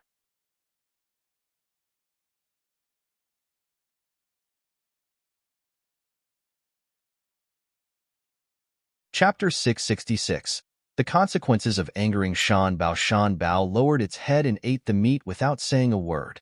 After finishing, it didn't even glance at Hong Lian. Su Yingxue let out a non-threatening cry, as if asking her, is there more meat? Of course, here. Have some more. Su Yingxue placed the meat in front of Shan Bao piece by piece. Shan Bao sat down and leisurely ate, including what pieces of ribs, which he happily gnawed on. Su Yingxue remarked, I noticed that night you enjoy bones. Next time, you'll prepare some fruits and add some seasonings. Even though you're a carnivore, you still need nutritious food. Shan Bao paused from eating, licking the meat of its mouth. It found the woman's words quite reasonable. Lately, the flesh under its belly had been a bit loose. Haha, even regular dogs don't eat like this. Do you think Shan Bao would? Hong Lian scoffed disdainfully. She knew Shan Bao could smell. It must have caught Chu Yihan's scent on Su Yingxue, hence it ate her meat. Su Yingxue's victory wasn't exactly honorable. Unexpectedly, Shan Bao lifted its head and roared at her, teeth grinding menacingly. The fury on its tiger face made Hong Lian instinctively step back. However, Su Yingxue found it amusing. Shan Bao knows whether it likes the food or not. Pavilion Master Hong Lian, you're not its guardian. Naturally, ITLL get angry if you make decisions for it, right Shan Bao? Hong Lian was already unconvinced, so Shan Bao listening to Su Yingxue was beyond her belief. But unexpectedly, Shan Bao nodded at Su Yingxue. The anger in Hong Lian's heart swelled, causing her chest to ache. After Shan Bao finished eating, it yawned and waved its claws at Su Yingxue, as if saying it wanted to rest. Goodbye. Seeing it was full and lying down, Su Yingxue feared it wouldn't digest properly. She pointed to the spot next to her, and then to Shan Bao's stomach. Come here. I'll massage you. Shan Bao was initially too lazy to move. However, it heard Hong Lian say, Su Yingxue, you're full of yourself. Shan Bao will never listen to you. Shan Bao's ears perked up. It lazily walked to Su Yingxue's side and lay down, rolling over to expose its belly to her. Su Yingxue gently massaged Shan Bao's body. Shan Bao squinted its eyes in comfort. It seemed this woman wasn't so bad after all. Beside her, Hong Lian picked up a stone. Seeing Su Yingxue focused on massaging Shan Bao, she hurled the stone, striking Shan Bao's stomach hard. Roar! Shan Bao suddenly leaped up, causing a gust of wind that knocked Su Yingxue to the ground. Its tiger eyes widened. Roar! Su Yingxue controlled her strength well. Puzzled, she asked, Shan Bao, what's wrong? Where does it hurt?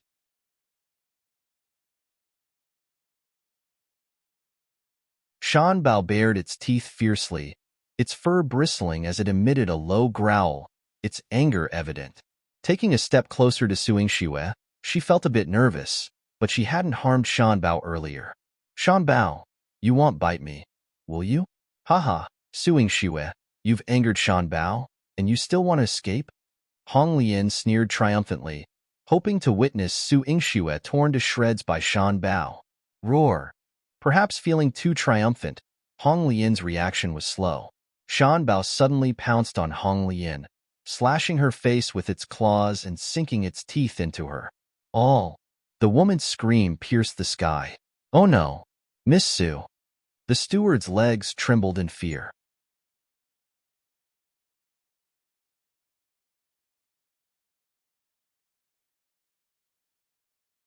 Chapter 667. Tame with strength. Chu Yihan had already flown up Tiger Mountain.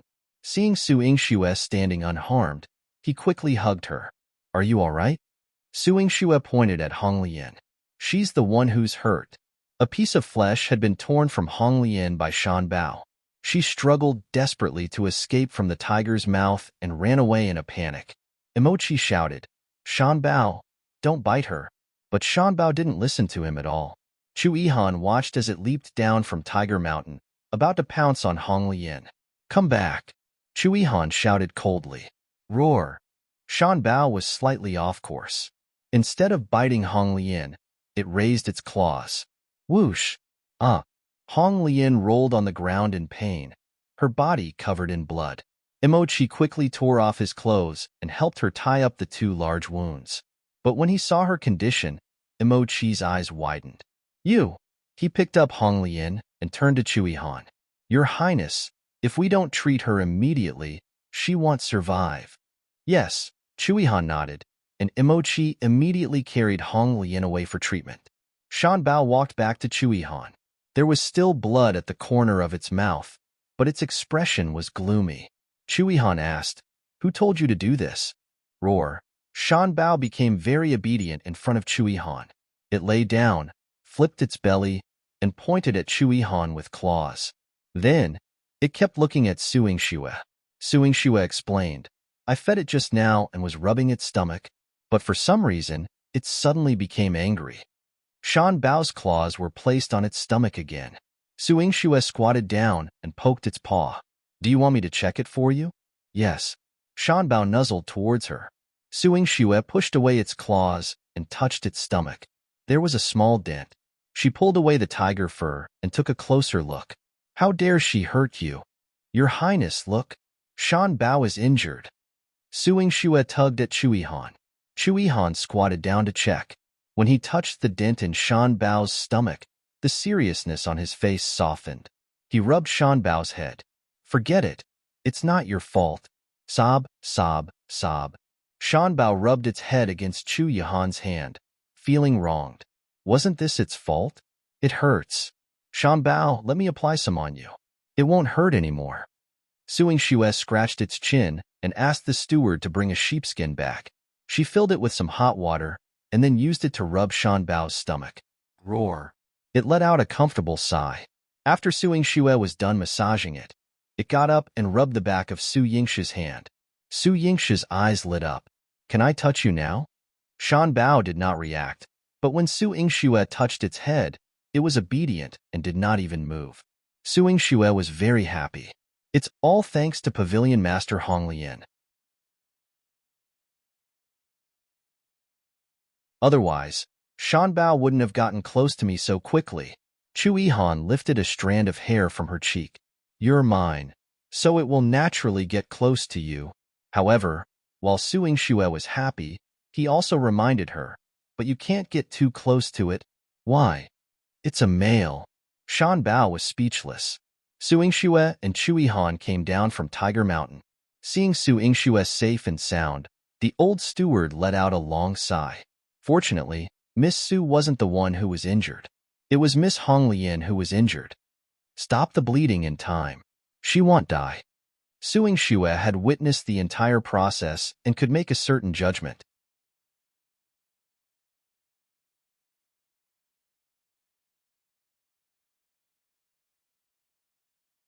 Chapter 668. Qin Mayan came to visit. Her life was indeed saved.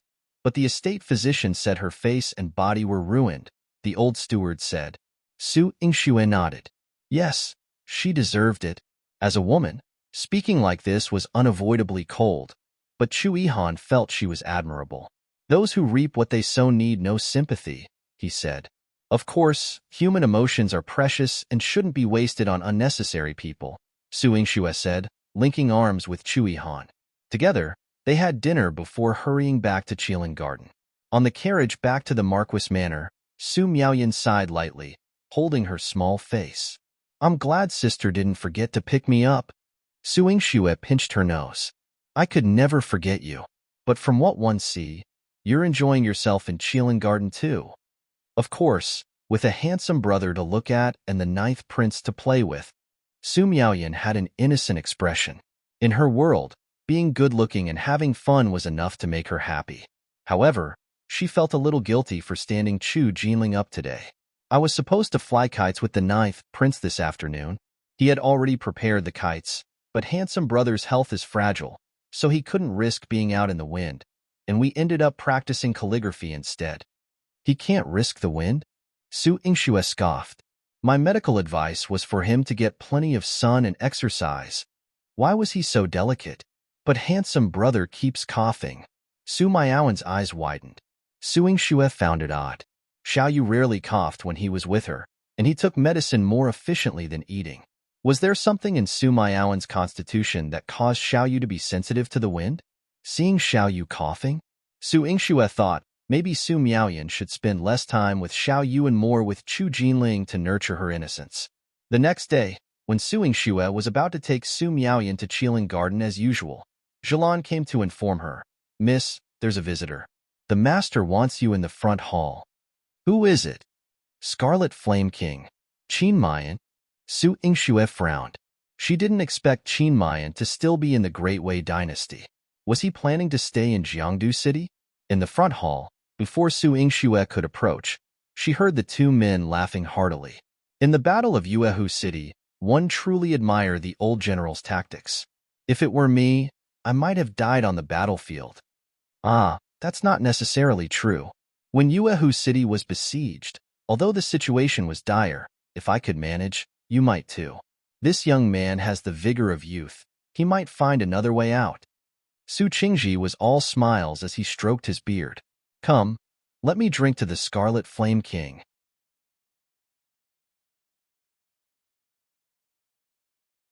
Qin Mayan raised his glass and downed it with Su Qingji. Grandpa, are you drinking? Su Yingxue was amazed as she entered. It was broad daylight, and her grandfather and Qin Mayan had set up a table in the front hall and were drinking. Su Yingxue glanced at the empty jars beside their feet. Seriously, drinking during the day and getting excited. Yingxue, you're here. Qin Mayan walked over, and a scent of alcohol wafted over her. Combined with his rugged features, he exuded a mix of masculinity and pride. Although he was drinking during the day, it had to be said that some people looked good even when drinking. Moreover, Qin Mayan was always magnanimous and unconstrained, even asking Su Yingxue if she wanted to join them. Su Yingxue shook her head. Your Highness, I can't handle my liquor well. Besides, I still have a patient to treat today. Of course, she couldn't criticize her grandfather and Qin Mayan for drinking. She could only kindly remind her grandfather, Grandpa, you should be careful with your drinking. Don't drink too much.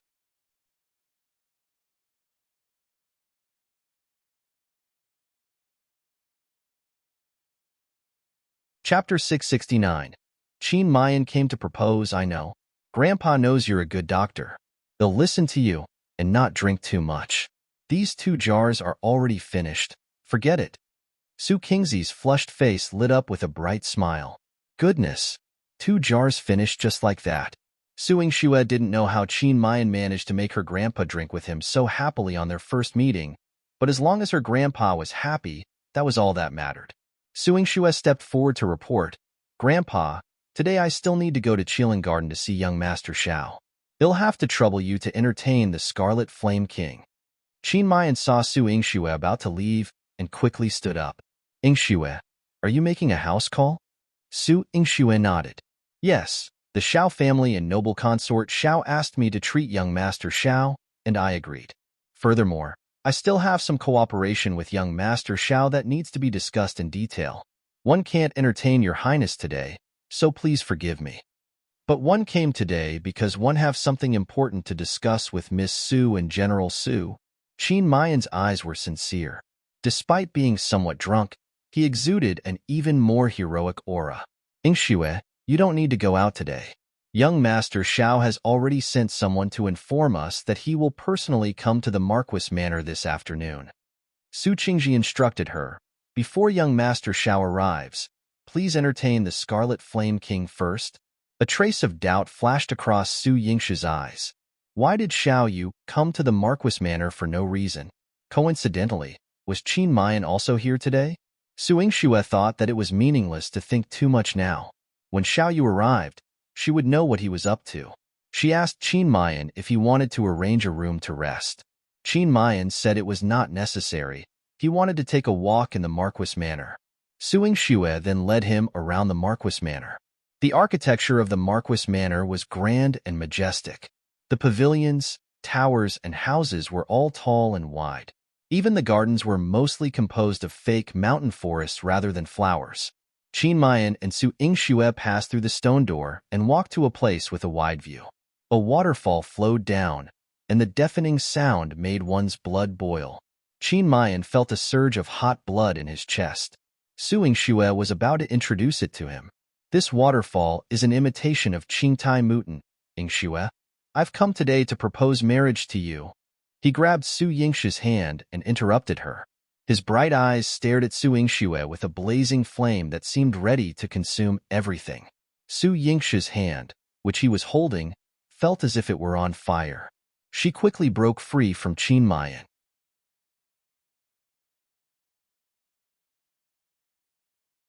Your Highness, let go of me. I won't let go. Su Yingxue, am fond of you and want to marry you as my princess. Are you willing to marry me? Qin Mayan was very sincere. If it were anyone else, Su Yingxue might have considered him a lecher and given him a good beating.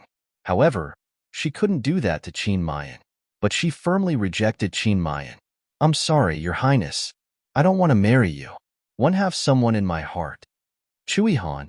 Yes. Su Yingxue answered frankly. She didn't need to hide it anymore. Since she had already made up her mind to marry Chui Han, she had to be firm. But one asked old General Su.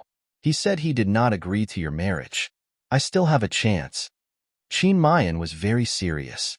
Su Yingxue didn't know what her grandpa had told Qin Mayan, but that was her thought. I will only marry the 9th prince. Thank you for your love, Scarlet Flame King. I don't have the fortune to enjoy it. Please find another partner. Su Yingxue broke free from Qin Mayan's hand. Qin Mayan pursed his lips. It's not the first time I've been rejected by you, but it'll show you my sincerity.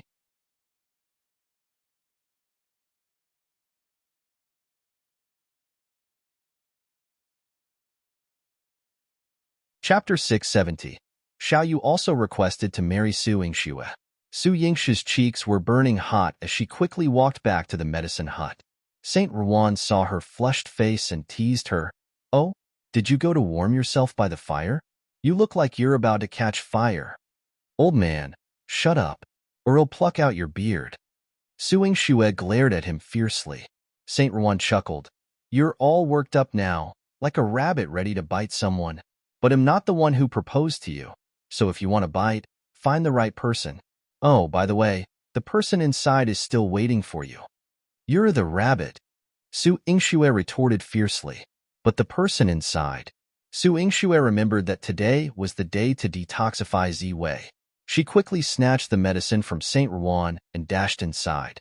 Saint Ruan lounged back on the rattan chair, crossed his legs, and sighed softly.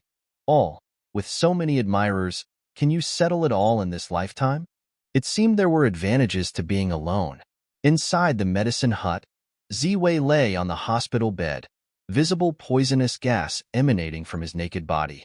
Su Yingxue used silver needles to force the poison to a single point, then cut open his finger to release all the poisonous blood. After drinking the medicine, Ziwei's body and complexion returned to normal. Su Yingxue breathed a sigh of relief, her expression easing. That's great, Ziwei. One more treatment and all the poison in your body will be cleared. There was no joy on Ziwei's face, and the purple hue at the corners of his eyes deepened. Su Yingxue gently caressed his eyes. What's wrong? Aren't you happy? Once the poison is gone, you'll live a long life. Live a long life? He didn't care. There was no expression on Ziwei's cold face. Will you get married? Su Yingxue's hand paused. Why are you suddenly asking about that? Will you? Ziwei asked. Of course. I like the 9th prince. I want to marry him. When Su Yingxue mentioned Chui Han, a smile unconsciously appeared at the corners of her eyes, painting a picturesque scene. Ziwei's heart sank. He gripped the knife, got off the bed, and left without a word.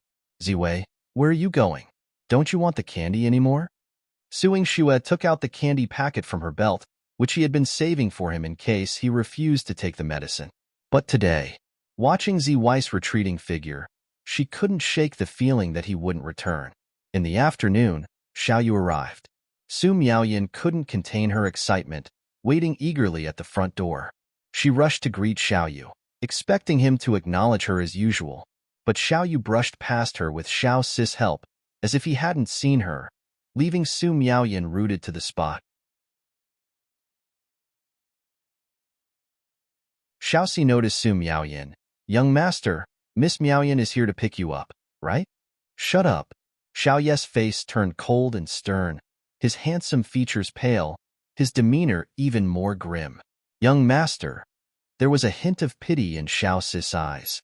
In all the years he had served him, he had never seen young master so happy to see anyone as he was with Su Miaoyan. But unfortunately, The family head had ordered him to marry Su Yingxue. Sigh. Xiao Si could only lament silently for his young master. In the front hall, Su Qingji sat in the high seat, facing Xiao Yu. Both exuded an air of importance, making the spacious hall feel somewhat cramped. Su Yingxue had to serve tea to the guests. Before entering, she saw Su Miaoyan lingering outside and pulled her in. Why aren't you going to see your handsome brother?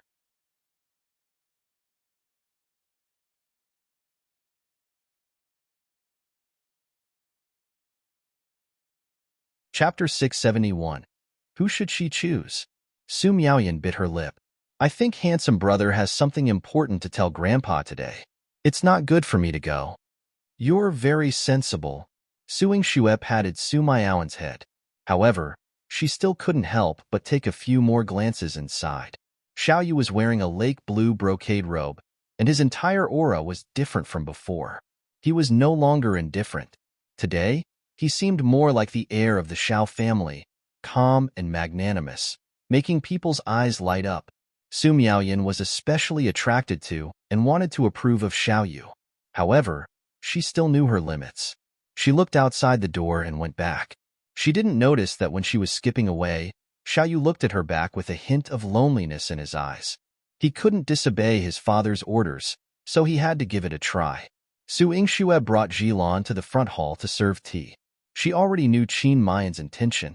Although she didn't know if he had told Grandpa, she had already sternly rejected Qin Mayan. As for Xiao Yu, when Su Yingxue served him tea, she asked him softly, "What are you doing here today? Didn't she always go to Qilin Garden to treat his illness and discuss cooperation?" Xiao Yu took the teacup from her hand and raised his head. His clear eyes contained a trace of coldness. Propose marriage. Upon hearing Xiao Yu's words, Su Yingxue was surprised. Su Yingxue was confused. Xiao Yu was here to propose marriage? To whom? Could it be that he had taken a fancy to Su Miaoyan? This was too crazy. This little girl was only 13 years old and had yet to reach adulthood. What a coincidence. Today, I'm also here to propose marriage. May I know which young lady of the Su family you're proposing to? I heard there is a young lady waiting to be married in the residence. Qin Mayan looked at Xiao Yu and asked loudly. Xiao Yu put down his teacup and said indifferently, "There is only one young lady in the Marquis of Marshall South's manor who has reached adulthood and is eligible for marriage." What he meant was that he wanted to propose marriage to Su Yingxue. Su Qingji stroked his beard meaningfully. "Young Master Xiao, do you also want to propose marriage to my eldest granddaughter, Yingxue?" Xiao Yu replied, "Yes." Su Yingxue almost picked Xiao Yu up from the wheelchair and scolded him. They were discussing a collaboration, so why was he here to propose marriage to her? Are you crazy? Su Yingxue couldn't help but think. Are the two of you sure you want to marry my granddaughter, Yingxue? Su Qingzi's gaze swept over the two of them. Qin Mayan was determined. I will marry Yingxue as my princess. I will never change. The position of the young madam of the Xiao family is prepared for Miss Su, Xiao Yu said in a low voice. Su Yingxue stood beside Su Qingji, her fists clenched so tightly that they were cracking. These two lunatics. Yingxue, did you hear that? What are you thinking? Su Qingji looked at Su Yingxue as if he had the intention to betroth her. Su Yingxue's heart skipped a beat, and her expression tensed up. Grandpa, I'm still young and don't want to get married yet. My marriage isn't urgent. Yingxue, you're already of age. It's time to talk about marriage. Qin Mayan gazed at her affectionately, his heart palpitating. Su Qingji also nodded. That's right. When it's time for a girl to get married, her age doesn't matter. Do you have anyone you want to marry? Yes. Su Yingxue was very certain. I want to marry. The two people who came to propose to you are both remarkable and talented among men. Have you made your choice? Su Qingji interrupted her before she could say anything, asking her to choose between Qin Mayan and Xiao Yu. However, Su Yingxue had no choice but to say, Grandpa, I don't like the Scarlet Flame King and young Master Xiao. I.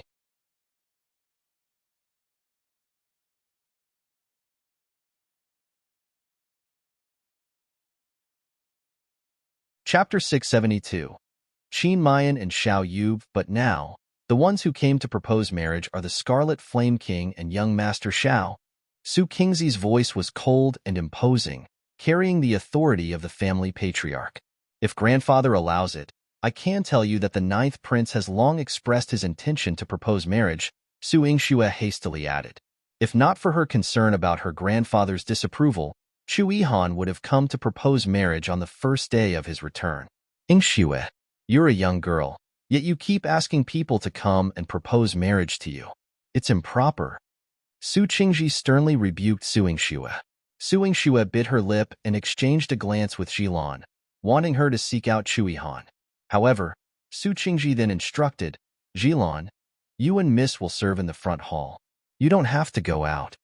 Jilan looked at Su Yingxue awkwardly. She could not disobey the orders of the old general, Su Qingji. She could only stand her ground. Yes, master. Su Yingxue gritted her teeth, feeling frustrated. When Su Qingji asked her opinion about Qin Mayan and Xiaoyu, she wore a serious expression. I don't want to get married. I won't marry anyone. Yingxue, are you upset? Are you waiting for the ninth prince to come? If he truly cares, why hasn't he proposed since the old general's return? You like him, but do you know if he feels the same? Qin Mayan gazed at Su Yingxue tenderly.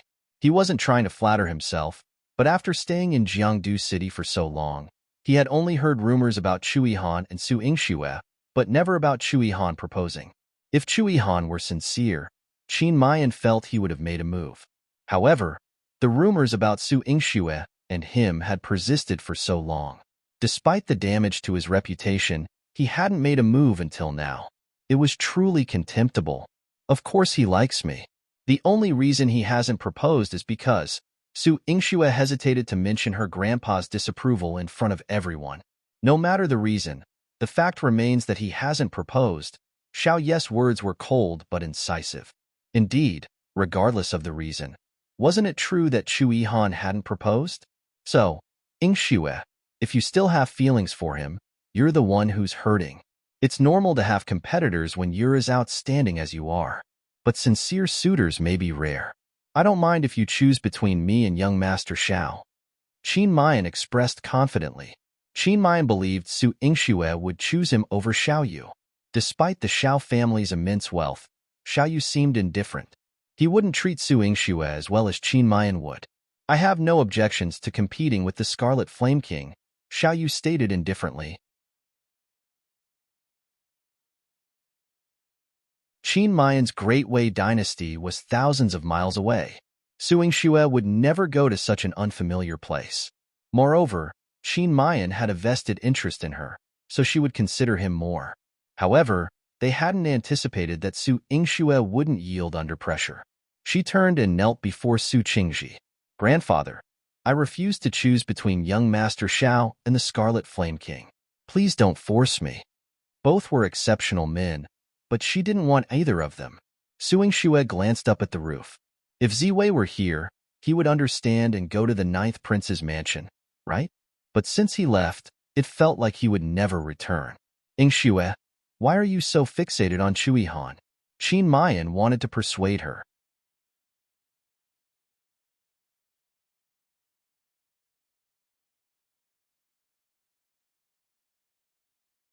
Chapter 673. Protecting Su Yingxue like a treasure compared to Su Yingxue's deep affection, Chu Yihan was simply not worthy of her. Su Yingxue stood tall like an evergreen tree. I'm willing. Other than the ninth prince, I won't marry anyone else. Su Yingxue's words were powerful. Her words were resolute, intended for Su Qingji to hear. This angered Su Qingji, who slammed the table. Nonsense. If you're so determined, where is the ninth prince? Has he arrived? I doubt ninth prince will come. Su Xinlan, smelling of makeup, entered with a round fan. Lately, she would visit the Marquis Manor under the guise of paying respects to Su Qingji, just to learn more about it. She would also return to sprinkle some malicious gossip. Seeing the two nobles proposing to Su Yingxue today, she, who had been threatened by Su Yingxue before, couldn't resist adding fuel to the fire. Approaching Su Yingxue as if a caring elder, she reached out. Yingxue, don't blame Annie for scolding you. Look at you. You're so beautiful, Your medical skills are unmatched, and you are the cherished legitimate daughter of the Marquis Manor. Now both the Scarlet Flame King and young Master Xiao fancy you. Why pursue the ninth prince?" Her words insinuated greed. Su Yingxue brushed off Su Zinlin's arm coldly. "In terms of social standing, I can't compare to you. Didn't you set a fine example for us?" Su Zinlin's face stiffened. Internally seething, she couldn't believe Su Yingxue dared to mock her. "Yingxue, I understand you're not happy, but some people have a high life because fate treats them well, while others, they're not fated to be a ninth princess consort." Su Zinlin's tone dripped with mockery. Su Yingxue's lips curled coldly. "That remains to be seen, but I'm sure you, auntie, don't have the fate to be a marquis, madam." "What did you say?" Su Zinlin's expression changed drastically. She dared to curse her, saying she didn't have the fate to be a marquis wife. After years of scheming, that old woman was almost tortured to death by her. Su Yingxue said nothing, just smiled at Su Xinlan. Based on Su Zinlin's words today, she was determined to visit Changxin Marquis Manor and ensure the Changxin Marquis madam lived a long life. "Enough. Leave." Su Qingji scolded Su Xinlan. Su Xinlan immediately put on an aggrieved expression. She whispered to Su Qingji, "Father, I'm doing this for Yingxu's sake. What if she waits for the ninth prince and it delays her life? Or, what if they're young and hot-headed and ruin their reputations? What then?" Su Xinlan had ruthlessly slandered Su Yingxue. Su Yingxue stood up, ready to press her to the ground and teach her a lesson. Qin Mayan roared, "I believe Yingxue is not like that. I won't allow you to slander her." "Marquis, those who can't marry from the Marquis Manor need discipline," Xiao Yu said coldly. Although he didn't love Su Yingxue, if he wanted to marry her, he couldn't watch her get bullied. "You," Su Xinlan held her breath. Previously, whenever she spoke ill of Su Yingxue in the residence, her father and that wretched girl Su Miaoyan would help her. Now, when she wanted to speak ill of Su Yingxue in front of outsiders, these two outsiders couldn't wait to protect her.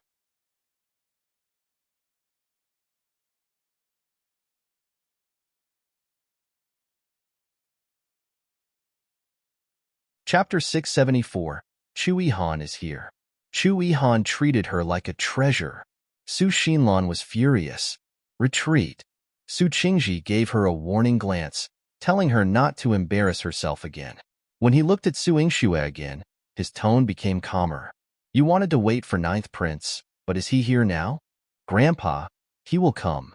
As long as he knows, he only came because he knew about it. This is your wishful thinking. If he doesn't come, wouldn't it be said that the legitimate daughter of our Marquis Manor is shameless and forced the ninth prince to come and propose marriage?" Su Xinlan rolled her eyes in disdain. She didn't believe that there would be a ninth prince to propose marriage today. How could Su Yingxue be so popular? Su Yingxue gritted her teeth. "Even if your highness doesn't come, I won't marry anyone else. Then it looks like our Marquis Manor's eldest young miss won't be able to get married." Su Zinlin's eyes were filled with mockery. "Who says she can't get married?" A powerful voice sounded, accompanied by a powerful aura. Chu Yihan appeared in a black python robe, and the atmosphere in the front hall dropped significantly. Su Yingxue's eyes lit up. "Your Highness?" Standing beside Chu Yihan, she was like a peach blossom in full bloom in March. When Chu Yihan arrived, everyone wanted to pay their respects to him, especially Su Xinlan. She was trembling when she knelt in front of Chu Yihan. "Greetings, ninth prince. You swore that I wouldn't come?" Chu Yihan's cold and deep voice formed an invisible pressure that pressed down on Su Zinlin's heart. Su Zinlin's heart sank. "I'm spouting nonsense. Please forgive me, your highness." Su Zinlin's forehead was covered in cold sweat. The dignity of the royal family was inviolable, especially when Chu Yihan was more powerful than the emperor.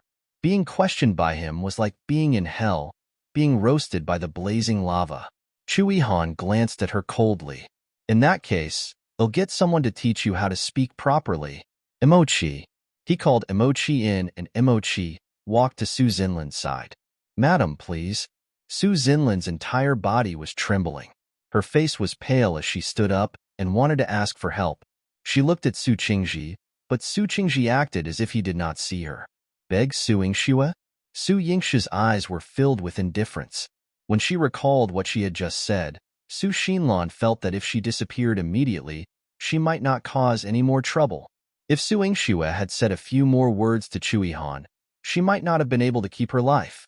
Ninth Prince, you came. Qin Mayan was surprised. It seemed that Chu Yihan had put in a lot of effort for Su Yingxue. Xiao Yu sat in his wheelchair and started calculating his chances of marrying Su Yingxue. Su Qingji stood up.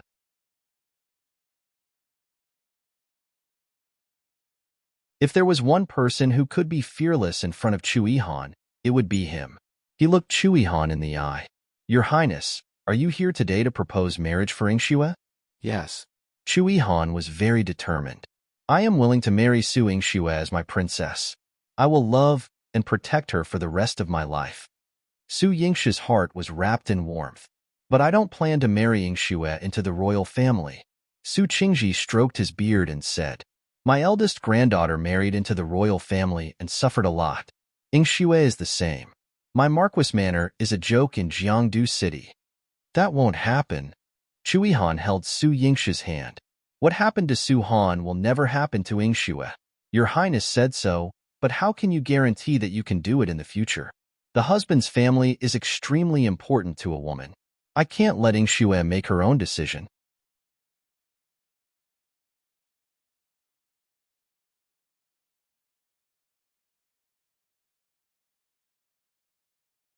Chapter 675. Why don't you believe your Highness? Su Qingji refused firmly. His attitude surprised Qin Mayan and Xiao Yu. What surprised Qin Mayan was the old general's love for his granddaughter. It was touching and alarming. Xiao Yu lowered his eyes slightly. He and his father had taken a fancy to Su Yingshue's medical skills, but they could not underestimate the importance the Marquis Manor placed on Su Yingxue. If he had a conflict with Su Yingxue in the future, the Xiao family would probably be hurt.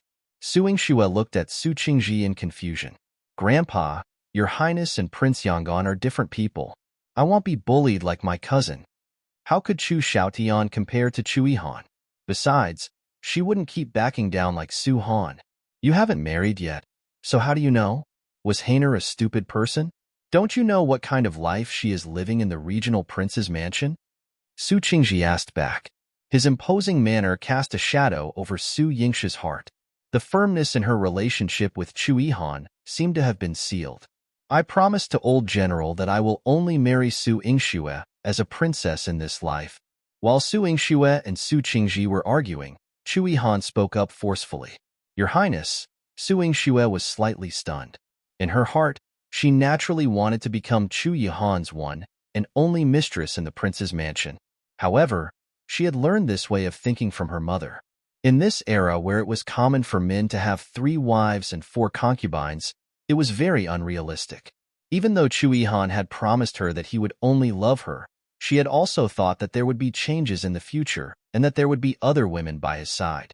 However, he made such a promise in public. He was the 9th prince, and a promise was worth 10,000 gold. With his character, it was destined that he would never have second thoughts about Su Yingxue after saying those words. Su Miaoyan, who was peeking outside the door, felt very touched when she heard this. 9th prince is infatuated with my sister, she pouted.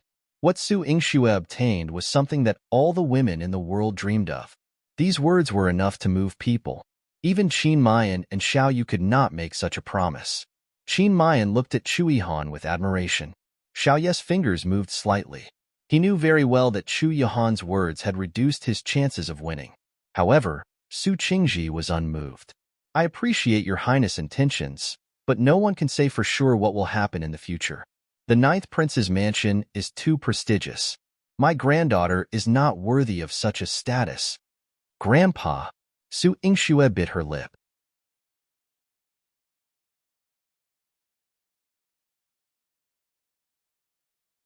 She could not understand why her grandfather's attitude towards Chu Yihan was completely different from his attitude towards Qin Mayan and Xiao Yu. They are all people who came to propose marriage to me.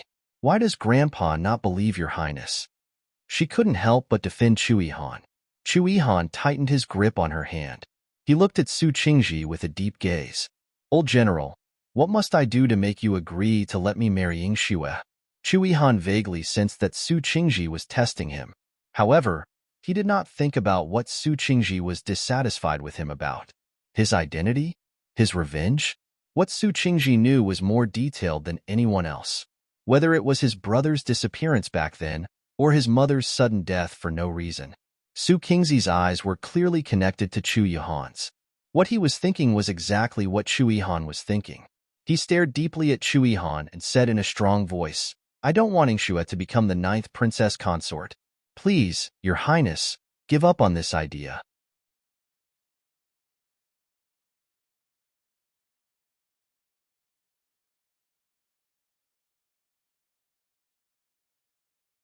Chapter 676. He'll only marry Chu Yihan in this life. His words were so resolute that Chu Yihan's breathing quickened. Grandpa, Your Highness and I. Shut up. This was the first time Su Qingji had coldly shouted at Su Yingxue. He did not even let her finish her sentence. He even warned her when she was about to make a move. If you insist on marrying 9th Prince, leave the Marquis Manor with him now.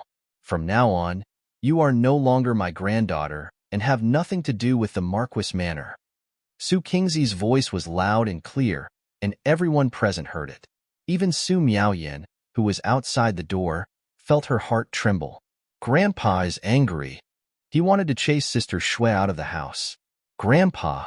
Su Yingxue's eyes turned red, and her hands were tightly clenched. Chu Yihan instantly lost their strength. Chu Yihan held her hand tightly. He had an impulse for a moment. Yingxue, are you willing to leave with me? Even if it meant leaving the Marquis Manor. It meant Su Yingxue had to take a gamble that Chu Yihan would be her only choice in the future. Su Yingxue's eyes were filled with confusion. The confusion in her eyes deeply hurt Chu Yihan. How could she do it? She had betrayed her family for him. Chu Yihan waited for her answer for a long time. The air gradually solidified. The front hall was so quiet that one could hear a pin drop. The only sound of movement was Chu Yihan releasing his grip on Su Yingxue's hand. Su Yingxue's voice trembled as she asked, Your Highness.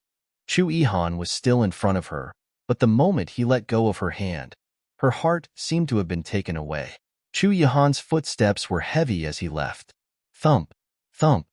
It knocked on Su Yingxue's heart again and again, and every time it hit her, she could not breathe.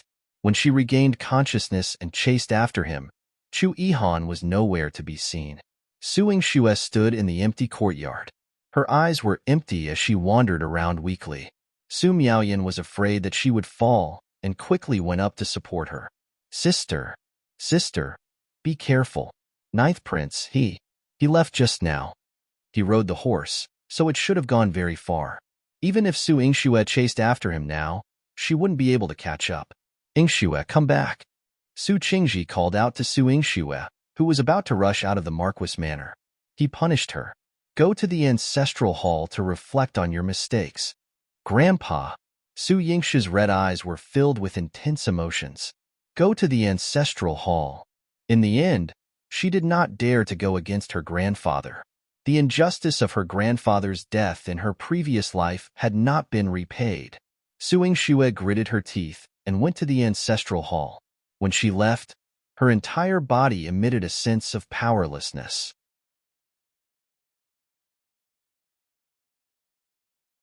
Yingxue.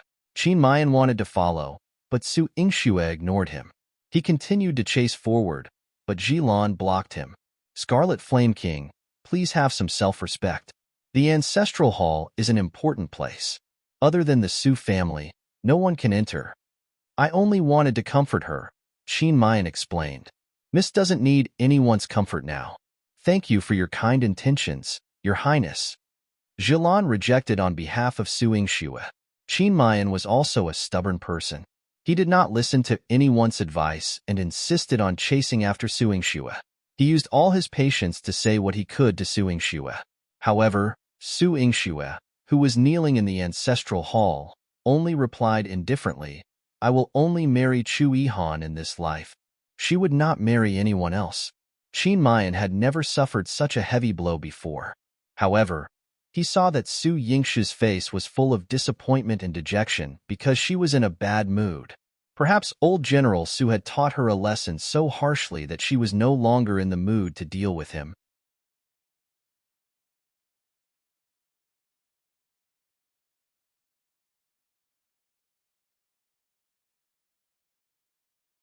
Chapter 677.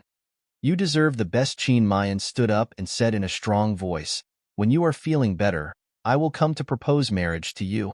Su Yingxue was persistent that he would never let go of it. After Qin Mayan left, Xiaoyu also resigned. Compared to Chu Yihan and Qin Mayan, he didn't show any strong emotions. Instead, he remained very calm and composed after witnessing so many events. He was so indifferent that it seemed as if he wasn't involved at all. Su Miaoyan volunteered to see the guests off on behalf of her sister. When she escorted Xiaoyu, Su Qingji gave Xiaoyu a deep look.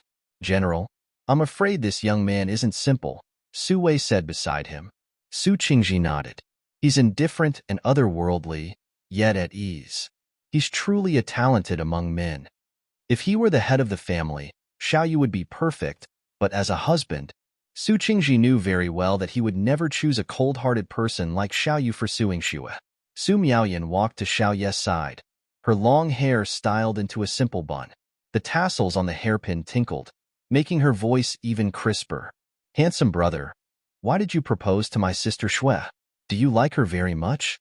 Xiaoyu's gaze shifted to her. Under his indifference, there was a layer of pity that was difficult to see through. Xiaoyu replied, "Not bad. Not bad." Su Miaoyan was confused. How could liking someone be like evaluating food? Was there such an answer? Did he like her sister? He couldn't understand it. Xiaoxi pushed Xiaoyu's wheelchair, and when he saw Su Miaoyan's confused face, he laughed so hard that his stomach hurt. His young master said that it was not bad, implying it was merely acceptable. With Su Yingxu's status and strength, she was worthy of being the young mistress of the Xiao family. Moreover, she was so beautiful that she could topple a country.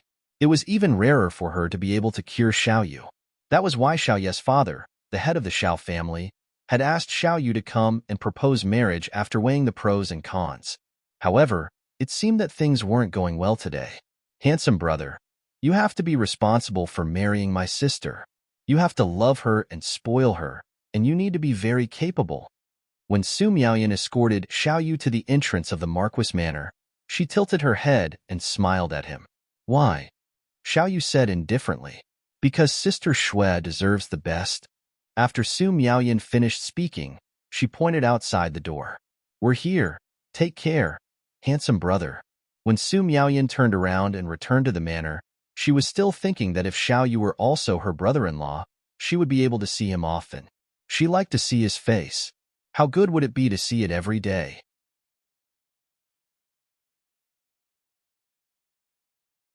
Xiaoyu sat in the carriage and took out a paper crane from his bosom. It was folded by Su Miaoyan when she was in Qiling Garden, and there was still a faint fragrance on it. "You deserve the best." Xiaoyu's eyes gradually deepened, and a touch of darkness covered all the light. In the Marquis Manor's ancestral hall, Su Yingxue knelt until late into the night. Zhilan and Su Miaoyan kept clamoring to accompany her, but after accompanying her until midnight, Su Miaoyan still could not help but fall asleep on the ground. Zhilan and the nanny brought her back, leaving Su Yingxue alone in the ancestral hall. Su Yingxue knelt until her knees went numb. She did not feel anything and did not stand up. Su Qingji came in and offered incense to his ancestors. When he looked at Su Yingxue again, he realized that her eyes were clear. Perhaps she had already cleared the fog in her heart. Su Qingji lowered his head and looked at her. "Why aren't you getting up now? Are you blaming me for not agreeing to marry you to the 9th prince?"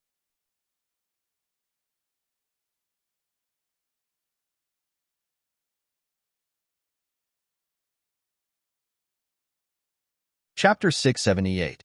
Your Highness won't see you. Su Yingxue slowly attempted to move. Her legs went numb, causing her face to twitch. Granddaughter doesn't dare to blame grandfather. After experiencing a lifetime of such mistakes, she knew that grandfather would never harm her. No matter what happened, grandfather loved her sincerely. Therefore, she didn't delve into what had happened during the day. However, after managing to stand up, she staggered 2 steps in front of Su Qingji. But I have to tell grandfather that since I'm fond of Chu Yihan, I must marry him. With such determination, won't you marry anyone else in this lifetime? Yes, Grandpa. Su Yingsha's pitch-black eyes reflected two flickering candle flames, making her gaze particularly deep and serene. She didn't act impulsively. She had thought it through. Grandfather, even if it means sacrificing everything, I must be with him. There won't be anyone else in this world who loves me as much as he does. Su Yingxue was resolute and determined. Through her face, Su Qingji saw a shadow identical to hers. Father, no one in this world can stop me from doing what I want to do. I, Long Shuli, must do what I want to do, even if it means sacrificing my life. That voice was as melodious as Su Yingsha's. Su Qingji looked at her back and smiled with relief. Their mother and daughter. They're still so alike. With no one around, Su Wei came to report to Su Qingji. General, there are people from the 9th Prince's side watching outside the Marquis Manor, but they haven't entered or posed a threat to the manor's security. However, young Master Jingshuan's recent movements have been suspicious. He's gone to the 7th Prince's residence. The smile in Su Qingzi's eyes vanished instantly, replaced by a cold pressure. Keep a close watch on his every move for me. Yes, General. Su Yingsha's legs were sore as she rode to the 9th Prince's mansion. She knocked on the door as usual. When the old steward came out to see her, he sighed heavily. Miss Su, your highness has already retired. Please come again tomorrow. I'm afraid this marriage, it was becoming difficult. Please open the door and let me see your highness. Grandfather will agree to our marriage. I will marry him. Su Yingxue rubbed her knees and said earnestly to the old steward. The old steward closed the door with a regretful expression. Alt. Su Yingxue pounded on the heavy door, suddenly feeling her hands weaken. She couldn't possibly force open a door that weighed hundreds of pounds. But she had to climb over the wall. Different from before, this time she not only had to climb over the wall, but also had to avoid the guards in the mansion, hiding and sneaking until she finally reached Chu Yihan's courtyard. Miss Su, you should go back.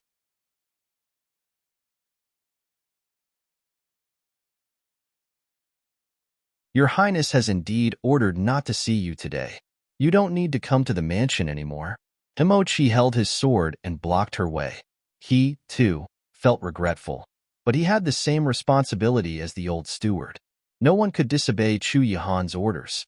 He even said, if Miss Su insists on entering today, it'll have to fall first. Su Yingxue rubbed her knees. She squatted on the ground for a moment before raising her head to ask Emochi, tell me, after kneeling for 6 to 8 hours, what are the chances of me beating you down? Emochi was speechless. They weren't high, right? They might even be relatively low. Su Yingxue massaged her knees and prepared to confront Emochi.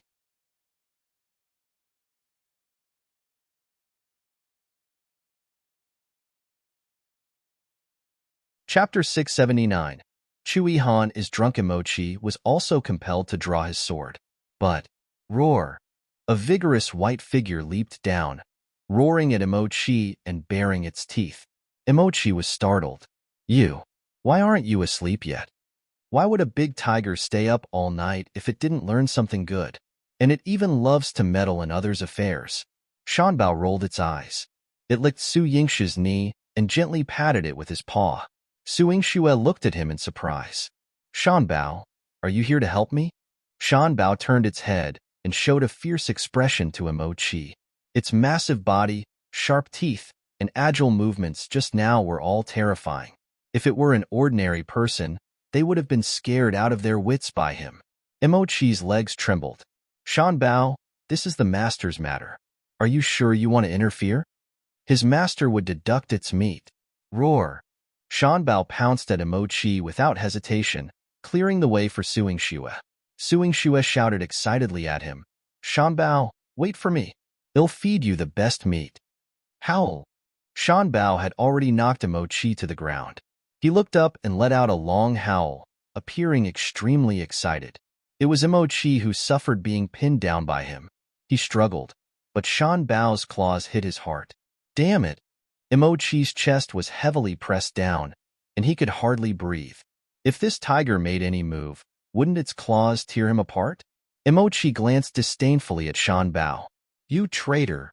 Shan Bao looked very innocent. It was just following its animal instincts, following Su Yingxue to get some meat to eat. Why couldn't these people understand? Su Yingxue barged into the study. She knew Chu Yihan must be here. Your Highness.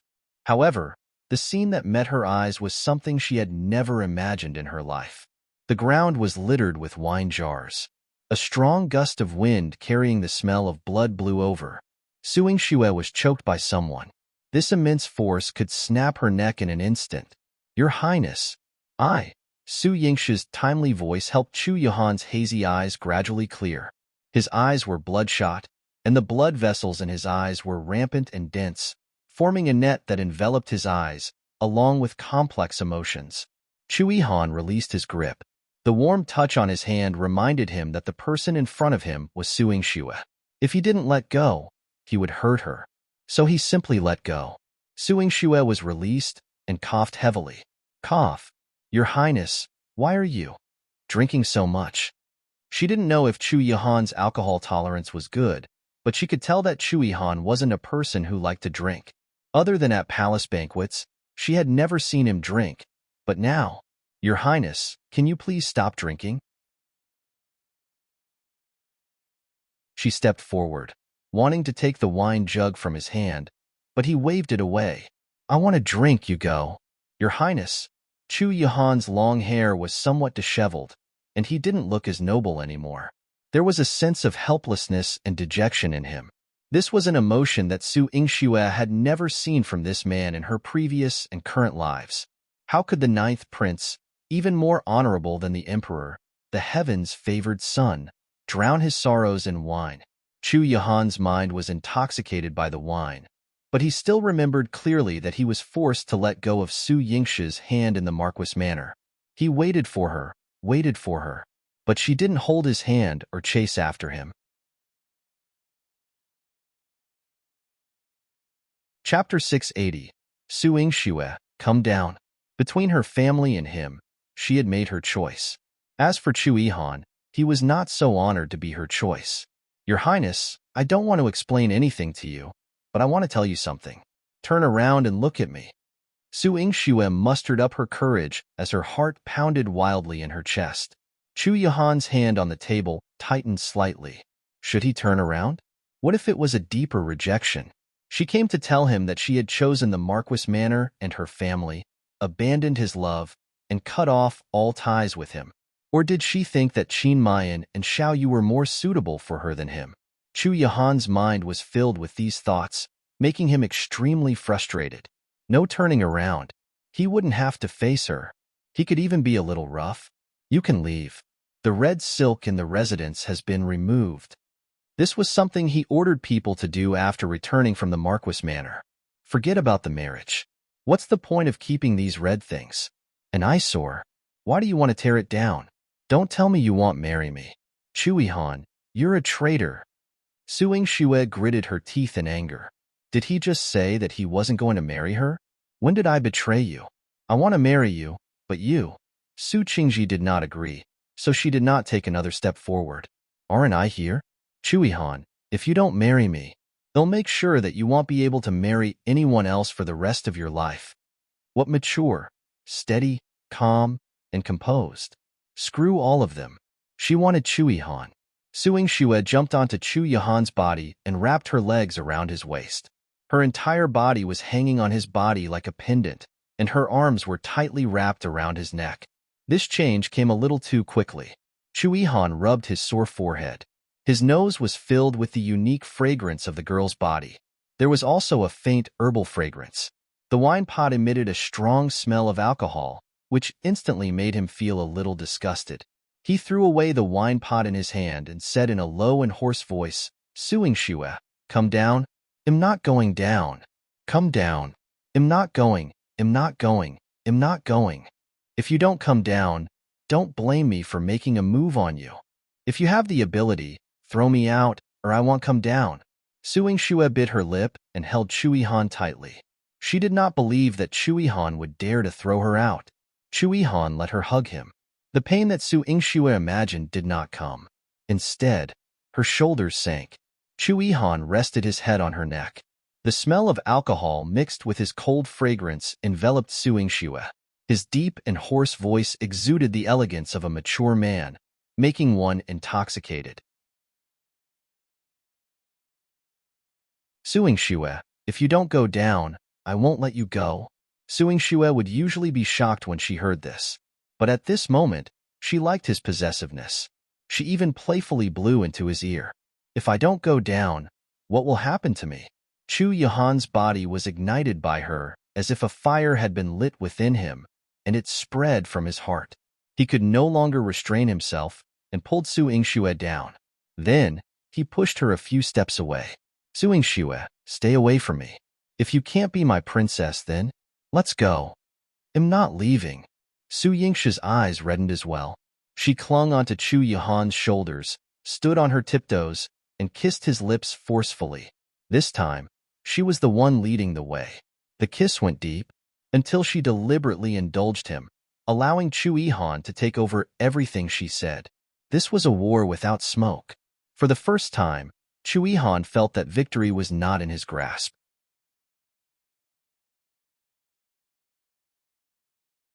Chapter 681.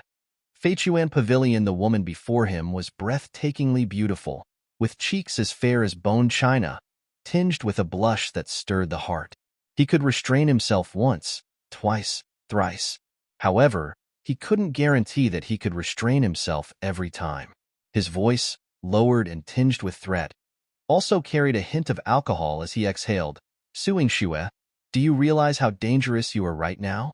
Su Yingxue's whole body felt ablaze. I can sort of feel it. Then why aren't you leaving? I don't want to leave, nor do I dare. She feared that if she left now, she would lose Chu Yihan completely. Chu Yihan, I haven't liked you for over a decade, but starting now, I'm willing to spend the next several decades liking you. Are you willing to? Su Yingxue's voice was as delicate as a mosquito's buzz. With her lips mere inches away from Chu Yihan's, every word she uttered allowed him to envision the shape of her lips. There was no longer any distance between them. The string in Chu Yihan's mind, which had been tightly wound, snapped. The fire within him burst through his chest, consuming everything. Amidst the ambiguity, there was a scent of intoxicating fragrance and sweaty sweetness. On the soft couch in the study, figures intertwined, as if they wanted to lay bare all their hearts, burning away everything in the world with the fervent flames of love. The sunlight streamed lazily into the room, illuminating Chu Yihan's golden robe with a few streaks of light. Su Yingxue awoke sore all over. As she moved, Chu Yihan's robe slid off her, revealing her snow-white skin dotted with plum blossom marks wherever the sunlight touched, some marks causing embarrassment. Covering her eyes, Su Yingxue recalled last night's scene, her face flushing with embarrassment. For the first time in 2 lifetimes, it was truly unforgettable. But where did Chu Yihan go? Su Yingxue's clothes lay scattered on the floor. Wrapping herself in Chu Yihan's robe, she tentatively called out, Your Highness? Only her echo reverberated in the study. Chu Yihan was nowhere to be found. Su Yingxue's heart sank. After fiery passion, was there nothing but cold indifference? She pouted, contemplating whether she should leave first when the door creaked open. Startled, she quickly covered herself with the robe. A tall figure blocked out all the sunlight, but his face, backlit, was stunning. Chu Yihan approached her silently, lifting her without a word and circumventing the courtyard, arrived in front of a towering pavilion. The towering roof, grand red bricks, and intricate carvings of dragons and phoenixes on the pillars were awe-inspiring. If the splendor outside was already beyond the reach of ordinary people in a lifetime, the nobility and elegance inside were even more enticing. Looking up, Su Yingxue saw that the roof was transparent, the glazed tiles emitting a dazzling 5-colored light under the sunlight. Beautiful yet not glaring. Your Highness, what place is this? Su Yingxue couldn't help but wonder. Though she hadn't explored every corner of the 9th Prince's mansion, she had seen most of it. Yet, she had never seen this place before. Chu Yihan carried her up the frosted white jade steps, each step made of rare white jade. Even Su Yingxue, born into a marquis family, would only use this frosted white jade to make bracelets or hairpin decorations. Yet, here, the steps were made of frosted white jade, incredibly precious. As Chu Yihan ascended the steps, he informed her, "This is the Feituan Pavilion."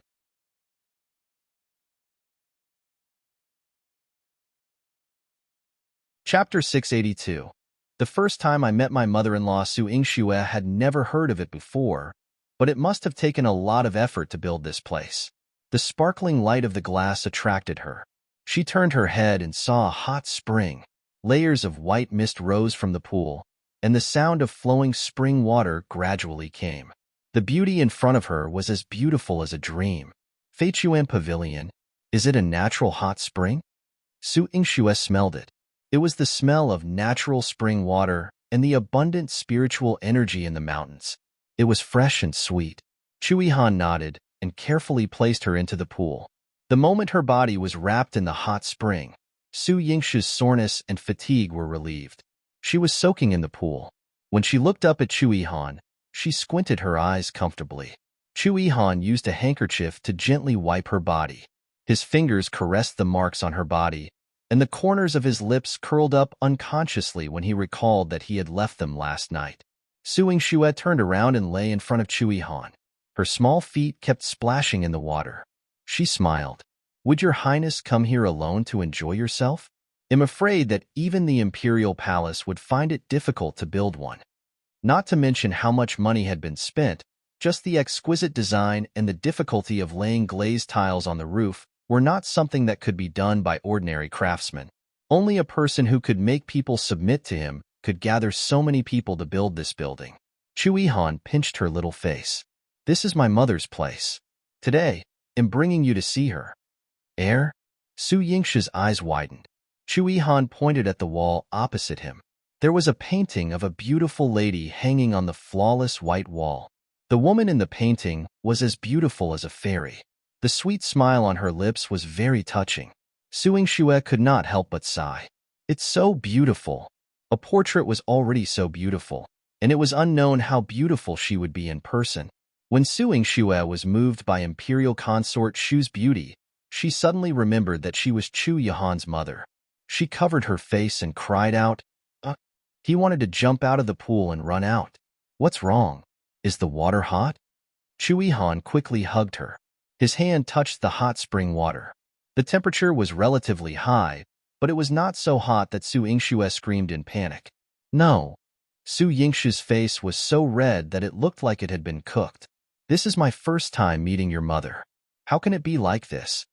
Even though Imperial Consort Shu had passed away many years ago, it was still her first time meeting her mother-in-law.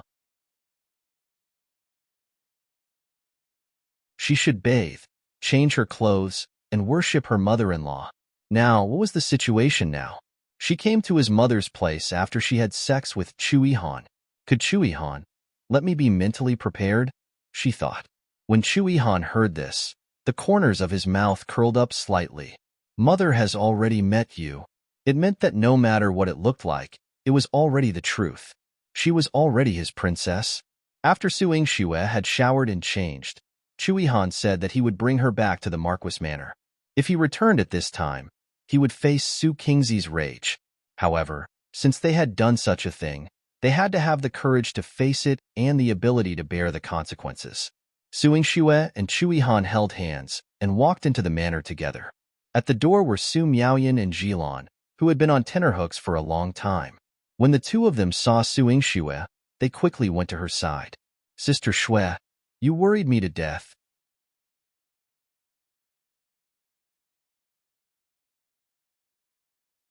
Chapter 683. Ability and Sincerity. Miss Jilan is afraid that something will happen to you. Master is waiting for you in the front hall, Jilan reminded Su Yingxue softly. Su Yingxue said that she understood. Su Miaoyan accompanied Su Yingxue. "Sister, why don't I go with you? If Grandpa blames you, I can still help persuade him." Su Yingxue scratched the tip of her nose. "Sister won't implicate you for such a small matter. You should save your cleverness for when you get into trouble." "I'm very obedient. How did I get into trouble?" Su Miaoyan stuck out her tongue.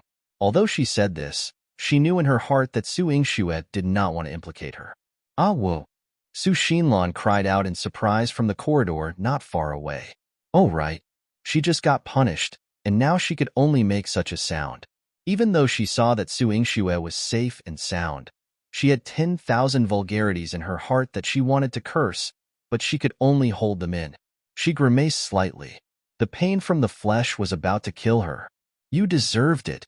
Su Miaoyan snorted and laughed. Su Yingxue turned around and looked at the man beside her in reward.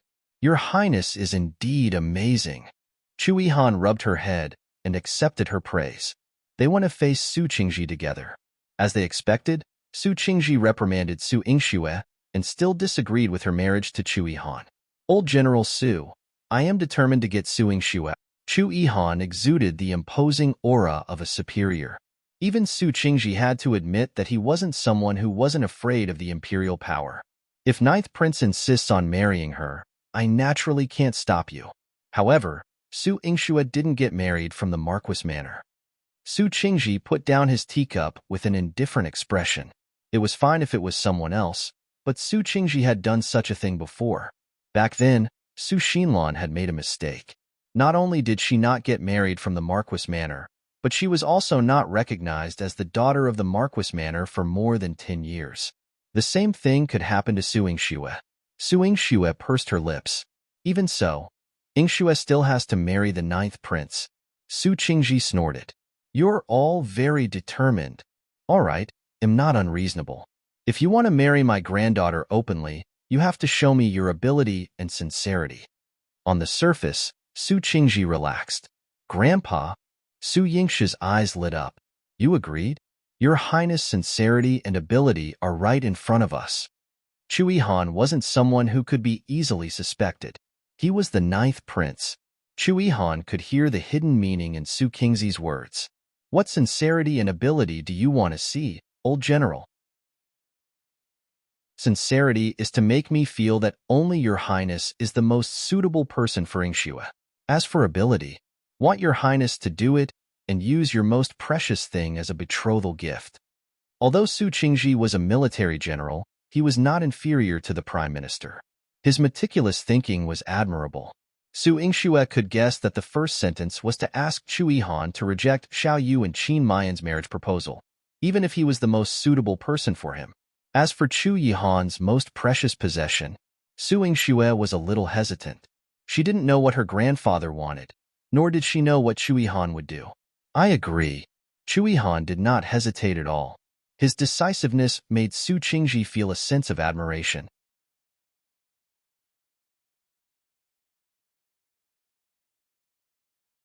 Chapter 684. Get rid of Xiao Yu first in that case. I will wait and see. After Su Qingji said this, Chu Yihan knew what he was going to do.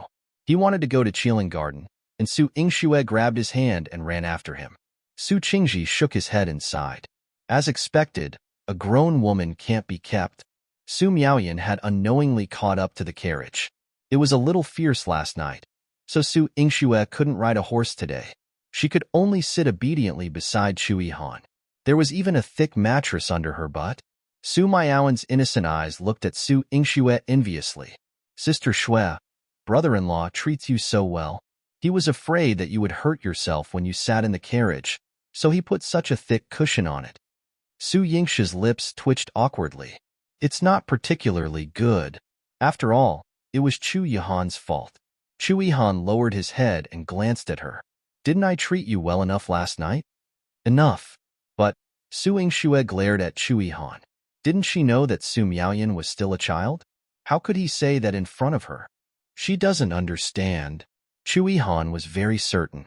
Su Yingxue turned around and saw that Su Miaoyan's small face was clean and pure. Su Yingxue was so frightened that her heart was pounding. She told Su Miaoyan, "It's good to lay a thick cushion. You will experience it in the future." However, as a doctor, she could not help but remind Su Miaoyan, but it's best not to experience it. After all, it will hurt even more when you use the medicine. Alt. Su Miaoyan was confused. However, thanks to Su Yingxue, she had experienced this kind of kindness for quite some time after marrying Xiao Yu. They had arrived at Qilin Garden. When he heard that Su Yingxue came with Chui Han, Xiaoyu put down the account book in his hand and got someone to prepare to entertain Chui Han. However, Xiao Si was worried.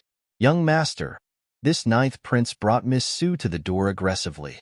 Don't tell me he's angry and wants to attack you again." Xiaoyu shook his head.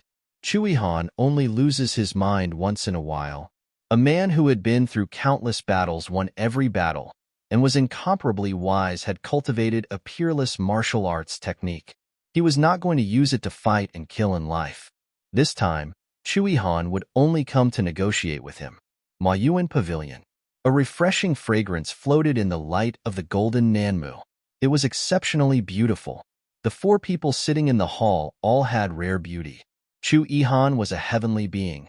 Xiaoyu was elegant and noble. Su Yingxue was peerlessly beautiful. And even Su Miaoyan was a little fairy created from spiritual energy. Sitting together with such people, they looked pleasing to the eyes, but also made people feel ashamed of their inferiority. Xiao Si didn't dare to stand beside Xiaoyu to serve him as usual. He could only wait obediently at the door, afraid that his ordinary face would become strange inside. In the reception hall, Xiaoyu, as the host, spoke first. "Your Highness, it's an honor for my Qilin garden to welcome you. May I know why your Highness has come today?" Chu Yihan didn't beat around the bush. "I hope that you can cancel the marriage proposal to Yingxue and find another good wife." Su Yingxue also said, "Young Master Xiao, I know that you don't like me and want to marry me. It's only because you fancy my identity as the daughter of the Marquis Manners family and my medical skills that can cure you. Isn't this kind of marriage proposal a little too hasty?" Moreover, his motive was too strong. If others saw through it at a glance, it would be meaningless. You're tuning in to the Romance Rendezvous YouTube channel. We're so grateful for your support, and don't forget to subscribe to join us on this incredible journey through captivating stories. Your generosity through donations truly makes a world of difference, as it's the primary source of revenue that allows me to expand and enhance this channel for you. Thank you from the bottom of my heart for being a part of this adventure.